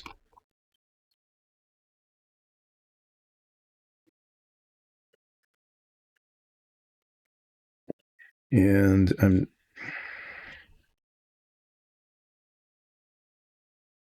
no, maybe not.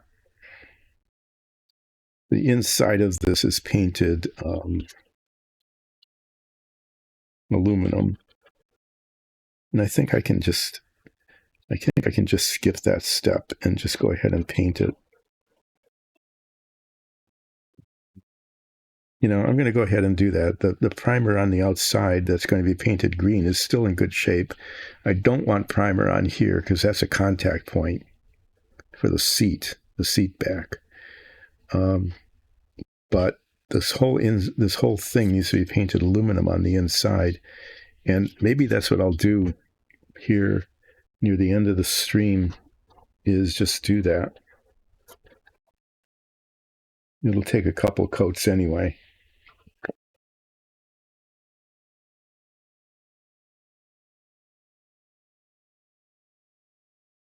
And then when I tape it, I'll be taping it along these edges. I'm going to be taping it on the inside because I want this to be green. Yeah, that's how I'm going to do it. Okay. Well, I found a safe thing to do for the rest of the stream is to get a base coat of aluminum paint on the inside of this, including the inside of the nose.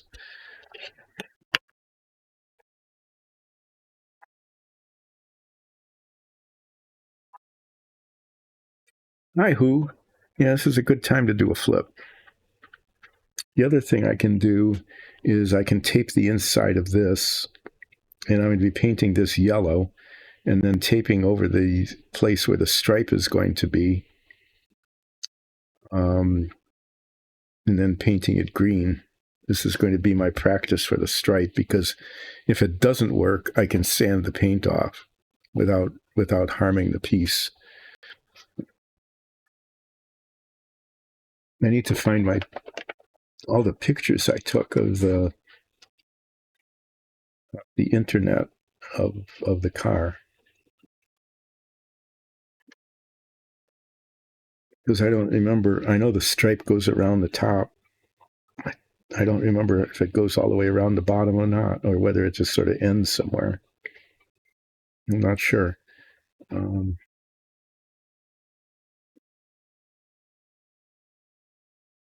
One thing I do know is I need to get a good measure of the, oh, geez. Sorry, as I'm doing this, there's like a lip of plastic here. So when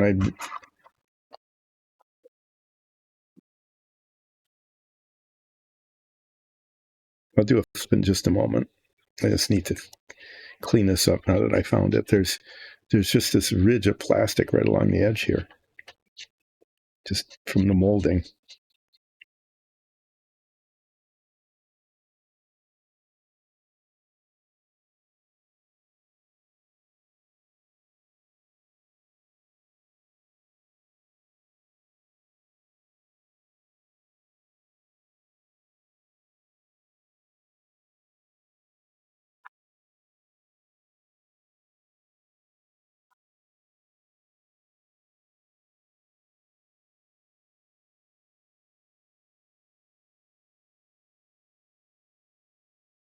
I think what I'll do with this is I'm just going to run the stripe all the way around. I mean, there's no real good stopping place on this.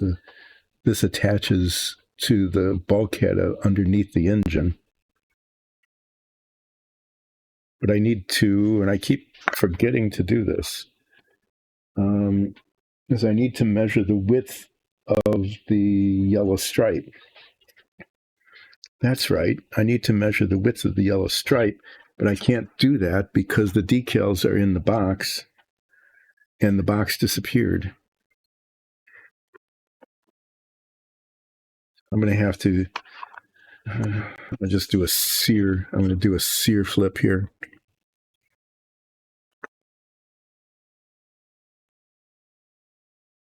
Great.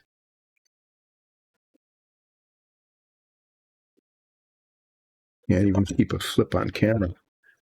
Okay, 2 to 1, 2 to 2, 2. There. No, I don't think the mice took the box. The box was just sitting around. So I'm going to have to remember after the stream is over. I mean, I could just, poke around all over the place saying, where did the box go? Where did the box? I can, well, not only that, but I found it. Look at, just amazing. Wow. Okay. Well, this shows you the incredible historical inaccuracy of the seat. Okay. Because the seat in the real racer was not painted green with a yellow stripe at all. And the seat did not go up like this. The seat had these little bolsters that you can see here that are accurately molded into the top of the model, okay, is just totally wrong. The steering wheel was red. Nothing was chromed. These were covered. This is yellow, flat yellow. So this model is beautifully made. I mean, whoever did this did an amazing job of putting it together, but it's just wrong.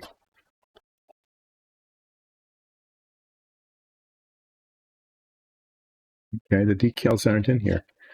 So I went through all the trouble of like bending over and finding it, and they aren't there. Are they in here?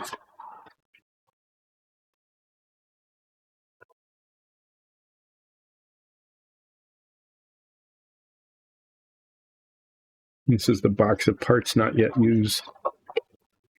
So included with this model when I bought it is, yeah, this is how it's supposed to look. Okay. This is how it's supposed to look with a red steering wheel and a yellow exhaust. Okay. That's not how it does. Is whoever sold this to me actually sent to me $5 worth of historically accurate sponsor decals to keep safe.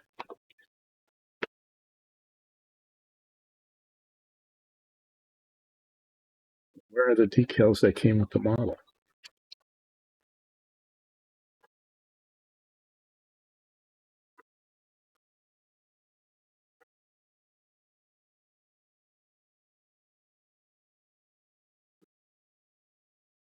This is really kind of weird.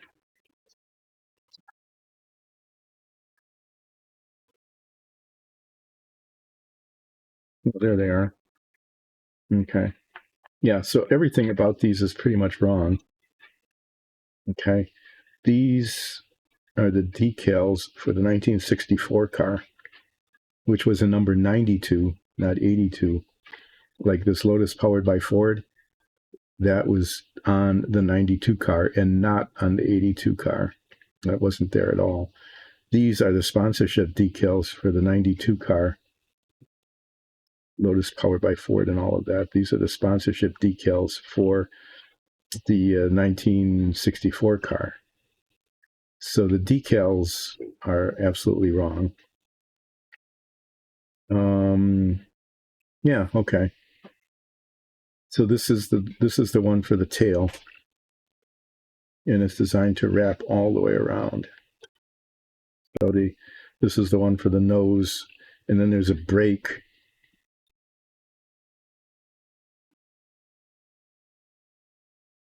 The brake here, and then it picks up back here. And so look much better painted on than not, but this tells me how wide they're supposed to be. And if I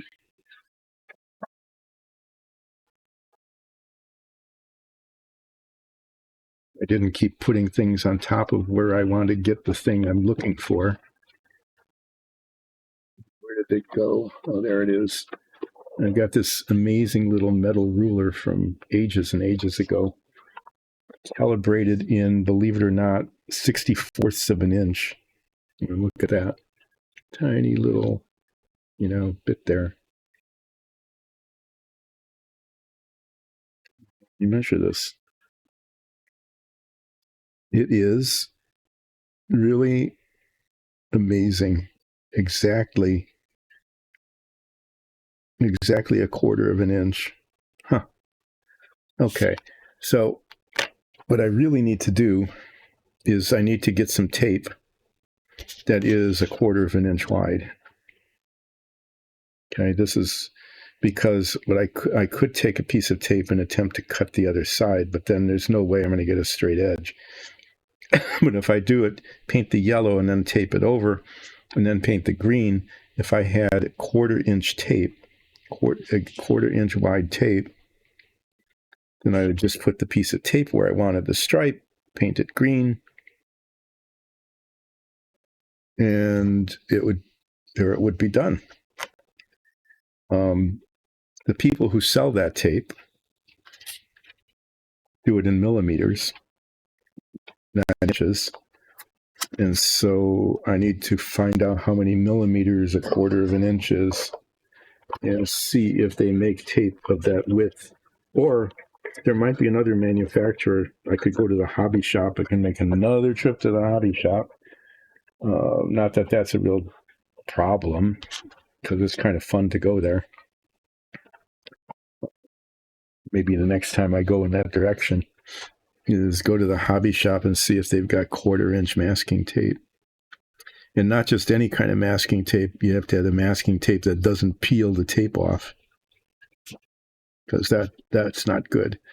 It's not good to paint something and then put tape over it and paint another color over it and take the tape off and have that tape pull off the paint that was there before.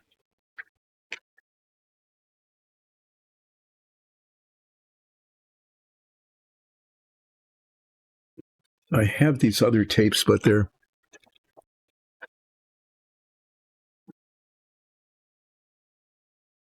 think this is just too narrow.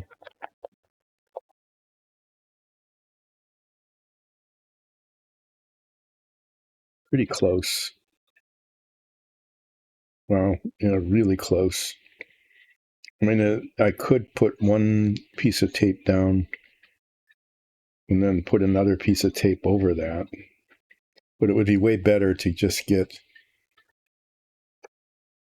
and see that it's in millimeters. That is the equivalent of 3/8 of an inch. So it's really pretty close. I have 2 millimeter and 3 millimeter, probably 3 millimeters side by side. But then that requires a level of alignment that, yeah, actually two. What I need is 6 millimeter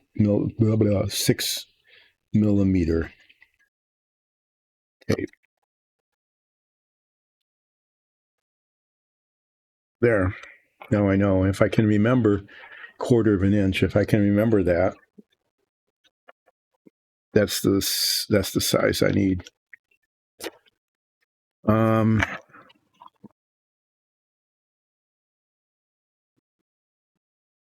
need to do a bunch of aluminum paint touching up on suspension parts and here, there, and yon. And I'm tempted to do that now, but I'm not sure. I am going to just paint the inside of this. So here, you can see this is the real car. And you can see there's no Lotus powered by Ford across the front at all. Okay. And the gap here between there and there is not the same as it is with those decals. The decals just simply wouldn't work at all.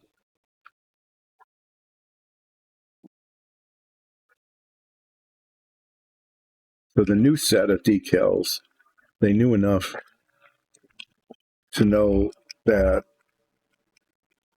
using that for the yellow stripe wasn't going to work.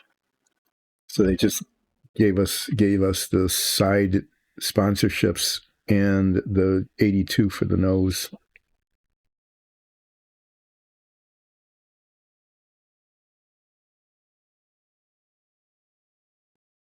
So,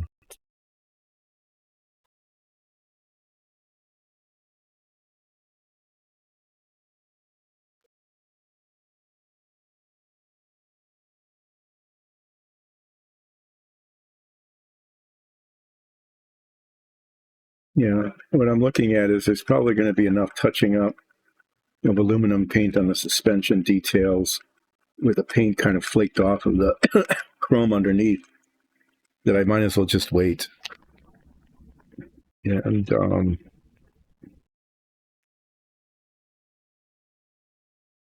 just do it all at once. Like just go around with a tiny brush and just touch up tiny little spots of paint here and there.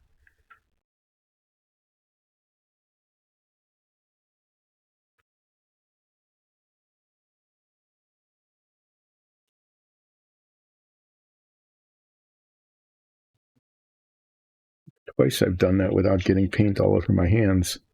Go figure.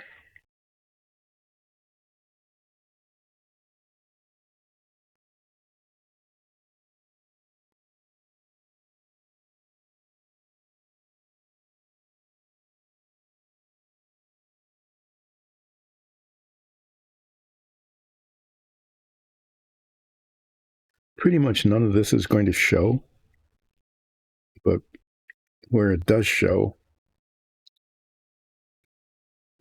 it'll be kind of important to have it, especially up along the sides here.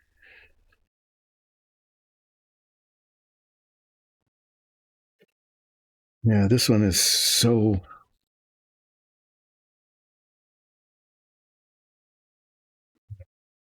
I don't think I've talked about it before. The on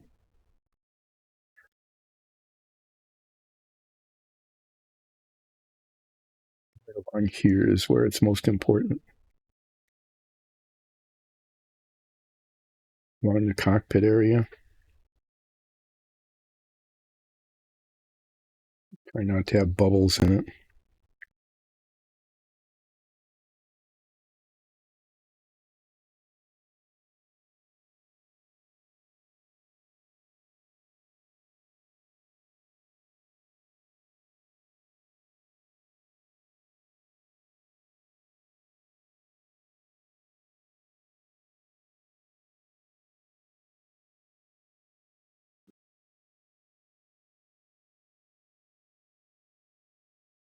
Well, I'll talk about that in just a couple minutes when I get back around to it.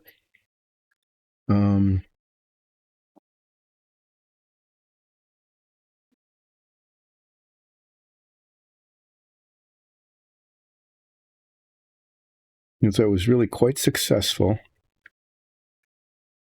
in getting rid of the seams on the outside of the nose. These are actually two parts, the top and the bottom, and the seam is gone. I really am happy about how that turned out. But on the inside of the nose, if you look at it carefully, you can see that the parts, they didn't line up. I mean, they just didn't. The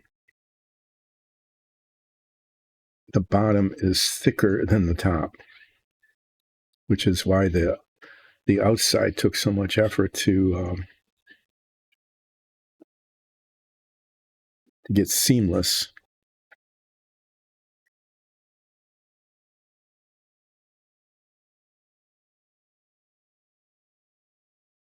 Which it eventually did.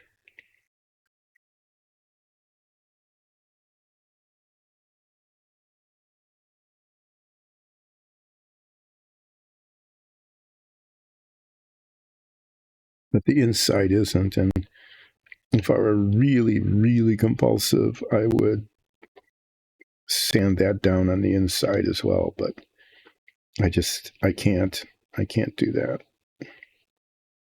Just have to hope that nobody gets a flashlight and looks inside the nose.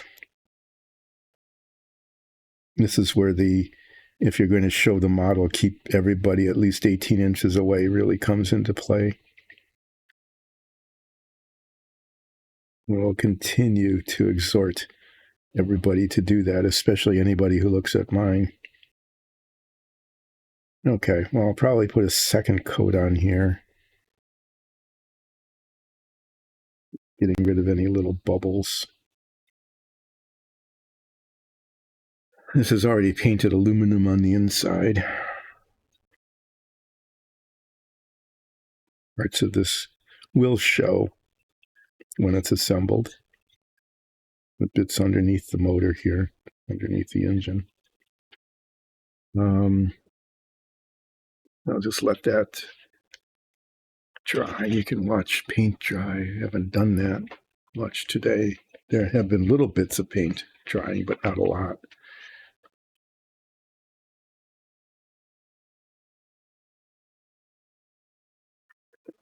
I might end up ending this stream a little bit early today. Just we'll do a recap. I'm going to stop working on stuff and show you some things. I'm going to do a recap and preview of what will be happening on the next stream Friday, because today is not Monday or Friday. I think I got this clean. I'm going to I'll take that for granted. I'm just going to grab some of this lacquer thinner again. Just wipe that brush down.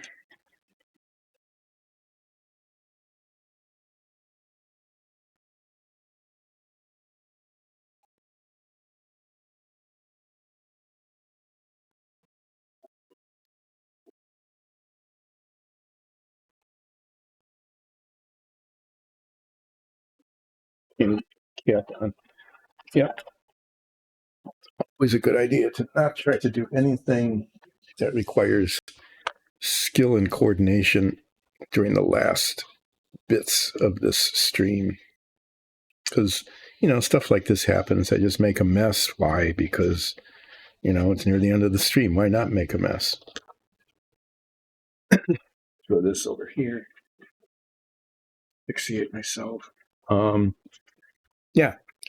So this is relaxing painting. There was actually some painting going on with Dyson Dungeons. Dyson Dungeons is mainly about a Dungeons and Dragons show.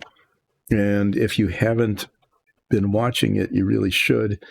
Go to YouTube and catch some of the old episodes of our Dyson Dungeons show. It is really, really good. It's a show, not just people watching someone playing a game. It's very well done. Our DM has created an incredible world in which we play. She's a very good voice actor too, and does all sorts of NPCs, which is really fine for the rest of us because we can just sit there and admire it, and go, "Whoa, that's a really good voice for that NPC," without having, to try to do that ourselves, because I'm terrible at voices.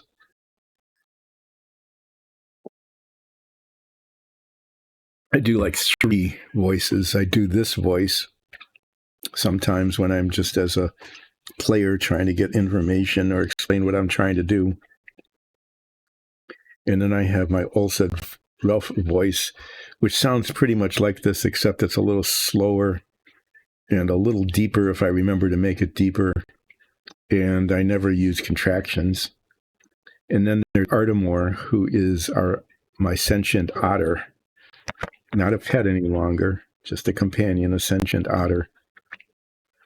If you're wondering about that, then you need to watch some of the old episodes on YouTube when Ardamore became sentient, and why and how. And I do a voice, a high-pitched kind of falsetto voice for Ardamore, occasionally when Ardamore appears in the show, which is not nearly often enough. I mean, what can be better than a puppet, right? Every successful show has to have puppets, and we have one. That's our otter, Ardamore.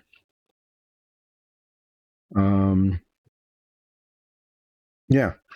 So watch our Dungeons and Dragons show. And this stream started because we make our own dungeon tiles, like these 3D printers, and then painted them. And the stream started by showing the painting of the dungeon tiles, of which I have some painted up over there. But if I reach them, I'm going to knock something over, and that would be bad at this point, because I don't want to knock over the things I would be knocking over. But these are made on a 3D printer, and they're pretty amazing because they have ball magnets on the bottom. Okay. And they attach to each other. And they can be reconfigured in many, many ways. And when they're painted, they look really very nice. These would be painted stone with probably an iron door, which is hard to see because it's black on black on black. And the doors work. Even cooler. So you get to see those in our show. We get to go through dungeons or warehouses or people's homes or, things like stately manors and things like that. Necromancy lairs, sewers. And the tiles that we use in our show are the ones that were produced and painted on this stream. But when there aren't any minifigs or dungeon tiles, then I work on models, and that's what's been taking up a fair amount of time. And the one I'm working on now is the Lotus-Ford that won the 1965 Indianapolis 500. I built the original back in the mid-'60s. This is a 1970s reissue. When I opened it, it was cellophane wrapped. It was a mint model, cellophane wrapped. I destroyed about $50 worth of value as soon as I took the cellophane off of it. But now I'm working on building it, and I'm trying to make it look a whole lot better than I did when I was 14 or 15, when the original came out. So I do things like, getting rid of the seams between the two parts instead of just slapping them together and saying, oh, well, there's seams there and all sorts of cement lines, and it looks terrible. And it's coming along okay, but slowly. So there've just been challenges, like the seat is not at all the way that they made the model, although it was designed correctly and molded correctly from the model itself. And so I've been making some modifications to do that. Been running into serious problems with the wheels and the tires, and that the wheels are made up of two parts that go inside these rubber tires, and the rubber tires are a little bit too wide. That's why there's 3 clamps on this in an effort to squeeze the wheels together with enough pressure so that after the cement sits for 2 days, hopefully they will fit onto the axles of the car. I don't know how I did that when I was young, because they probably didn't fit the same way. I might have just cemented them on. I might have just stuck them on and said, well, they're not going to go on any other way. I'll just slap cement on things, and that's how it works. But yeah, I've got on Friday then, what I'll be doing is maybe putting a second coat on here. Okay. Making a final decision about whether I'm going to cement the seat onto here. Well, I don't have to do that anywhere near soon, because this has to be painted green, and has to be, there's just a lot of little junk that yet needs to be done. But on Friday, I'm going to be putting the rear suspension on the bottom of the chassis here. All this, like, here's the front suspension. You can see that. Okay. This got put together pretty well. These are the wheels and the tires that don't work. There's touching up where the chrome plating is showing through, but the rear suspension is going to go on here. And I'm going to take that one wheel off and see if it fits here. Hopefully it will. And then, I get the rear suspension put together. That'll take up most of the stream, because there's, as you can see, 4 little bits on each side, plus this tie bar across the top. And all those pieces need to fit together and stay aligned. So I'll be like rubber cement, contact cementing all of the contact points and assembling them and holding them in place so that they are aligned. And then I'll do the other side, and they may not be symmetric. They may end up not being symmetric, but at least they'll be in one piece. But this is looking pretty decent, I have to say. The front suspension came out pretty well, except for the little spots that I have to touch up where the chrome is showing through. I got the instrument panel. Can you see that? I got the chrome, the aluminum bezels around the dials. I got them painted black on the inside. I even have some suggestions of some of the pointers and things that are on them. So I think that came together really quite well. And the engine looks good, which is kind of a waste of effort, having painted that and put it together because it's going to get covered up. I don't know, maybe I'll leave the cover off.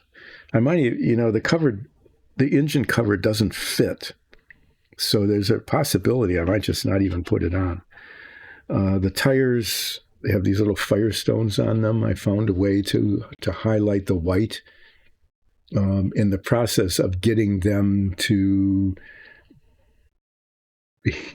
fit, though, I'm going to have to redo that. And then there's a raised rim around here that's supposed to be yellow, and I found some yellow chalk. I'm going to try to get that too.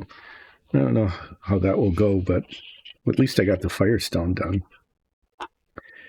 Well, so Friday, all the bits that go in the back here that you can't see, because all these bits that go in the rear suspension, I test fitted all of them today, and they fit now. They didn't, but now they do. So that'll be the main event. The secondary event will be the unclamping of this wheel to see if it held together. And if it did, then I will do another one. And then on Monday, I'll do another one. And on Wednesday, I'll do another one. And eventually, they will be done. There are more chrome bits that need to be sanded and fit together. All the injection ram tubes, the filler caps, the little bit of ignition, the mirrors. Oh, the mirrors. Yeah, the Nerf bar and the tailpipe support. All sorts of tiny little bits of things that I need to pull off and paint aluminum.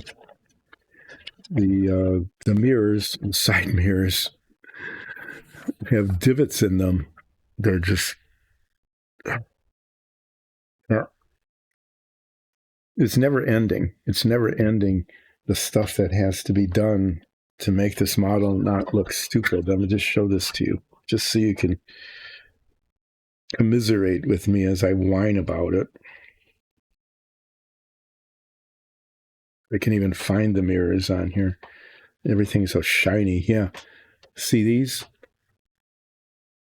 These little things with the holes in them, the divots. Okay. That is supposed to be the face of the mirror, right? They're nicely streamlined where they attach to the car and all that. But that's supposed to be the mirror. And, it did not have a dimple. So this is going to have to be filled in and sanded down.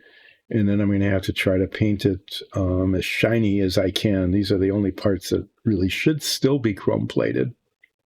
And they can't be because they're so badly marred with those indentations.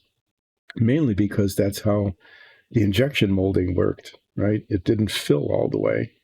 And as it cooled, it shrunk and then formed those divots. But here, it's just all these tiny little bits. And then these, which are like parts of the rear suspension, they're not interchangeable. I'm going to have to figure that out. So yeah, there's a whole lot of taking things off the sprue and sanding them down and filing them and priming them and painting them and all these little bits that before things are finished. Not to mention the decals. Didn't even mention those and getting those on right. And painting the stripes, which I will use. This is the part that's going to be the test fit part.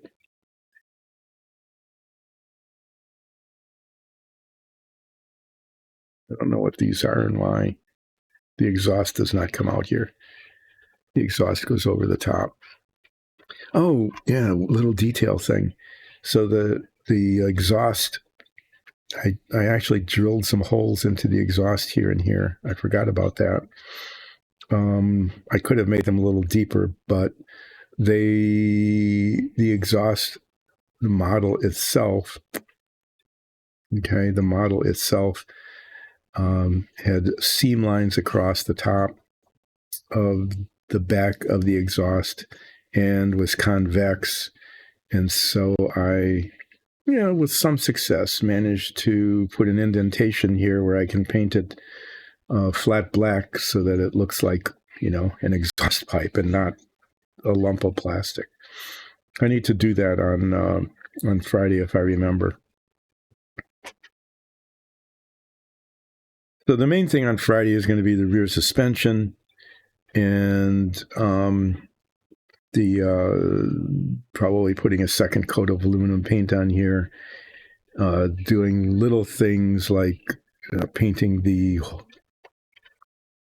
exhaust openings, if I can remember to do that, and then pulling some more parts off of there, and and testing the tires, the wheel and the tire, to see if this process of putting too much cement on and then clamping it on 3 different places with these clamps, which puts a lot of pressure on it. If that works, then I'll keep moving along on that. Well, at least you can see that this is starting to look like a car. It's beginning to look like it should.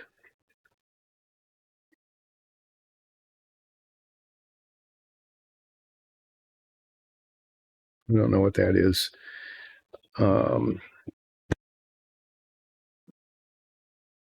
I'd say if it's coming along, it's definitely at this point an A- in terms of modeling quality, and I hope to keep it landing in the A level of appearance once it's done. I'm especially happy that I've noticed this. I keep going on about this, but that the seat was so 100% wrong. And then I saw that it was 100% molded correctly. And it was just a matter of figuring out how to manipulate the seat that came with the model so that it would look like it should look instead of not anywhere close. Yeah. So there, moving along.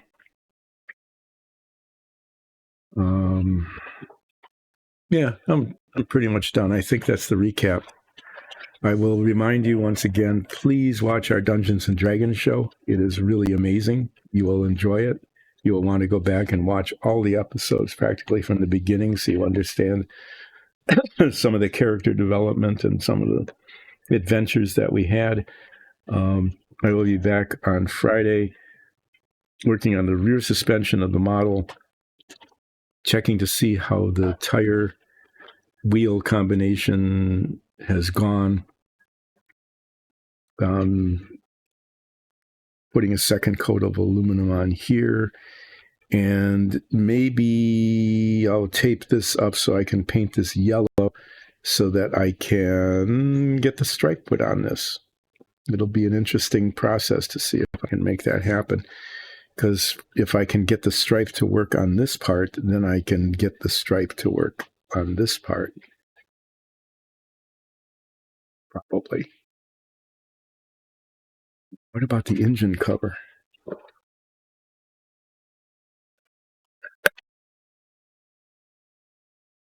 Yeah, this is the engine cover. This has a little bit of a stripe on it too, right back here.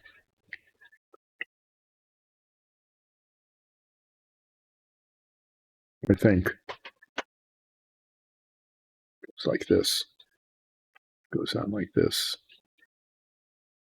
This part in particular does not fit. It doesn't fit anywhere at all in any way, shape, or form. Okay? It just doesn't.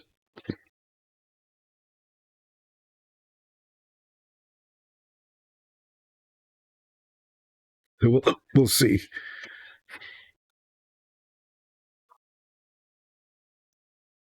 That's enough. I muttered on enough, as I usually do, kind of ramble near the end. Watch our D&D show. Come back on Friday. See some progress being made on the assembly of the rear suspension. That will be a big breakthrough because then the bottom of the car at least will look like a car. Okay. I won't be putting the wheels on yet. That'll be coming later. But yeah, that'll be ready to go. And if that goes pretty well, pretty well, then I might start pulling yet more little bits out and getting ready to tackle the upper body and other pieces like the injection tubes and stuff like that.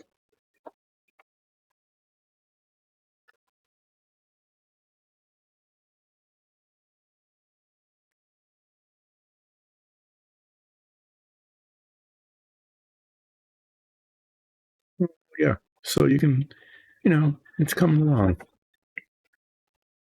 Thanks, everybody. I appreciate you dropping in. It was really good to see Ollie Brager again. Thanks, Who, for asking for a flip. It's always fun flipping you off. And you can catch our D&D show on YouTube, and you can catch this stream on Twitch on Friday and also on YouTube if you want to just see. That's what you should do. You should go back like 15 of these, 20 of these streams and just put them on super fast forward. And if you put them on super fast forward, then you'll be able to see how, which has become my catchphrase now, accomplishing very little but taking a long time to do it. Yeah, you could do that on super fast forward, and it would be like a time-lapse photography sort of thing, and you'd see this thing come together, and you could actually see that progress is slowly but surely happening. Thanks again. I will see you on Friday at pretty much 10 in the morning, and I'll be tackling the things that I said I would tackle. I might not get all of them done because that's a frequent sort of result, as well as that I do that, though. I don't always get done what I think I'm going to get done, but I get something done. And so you'll see something getting done on Friday.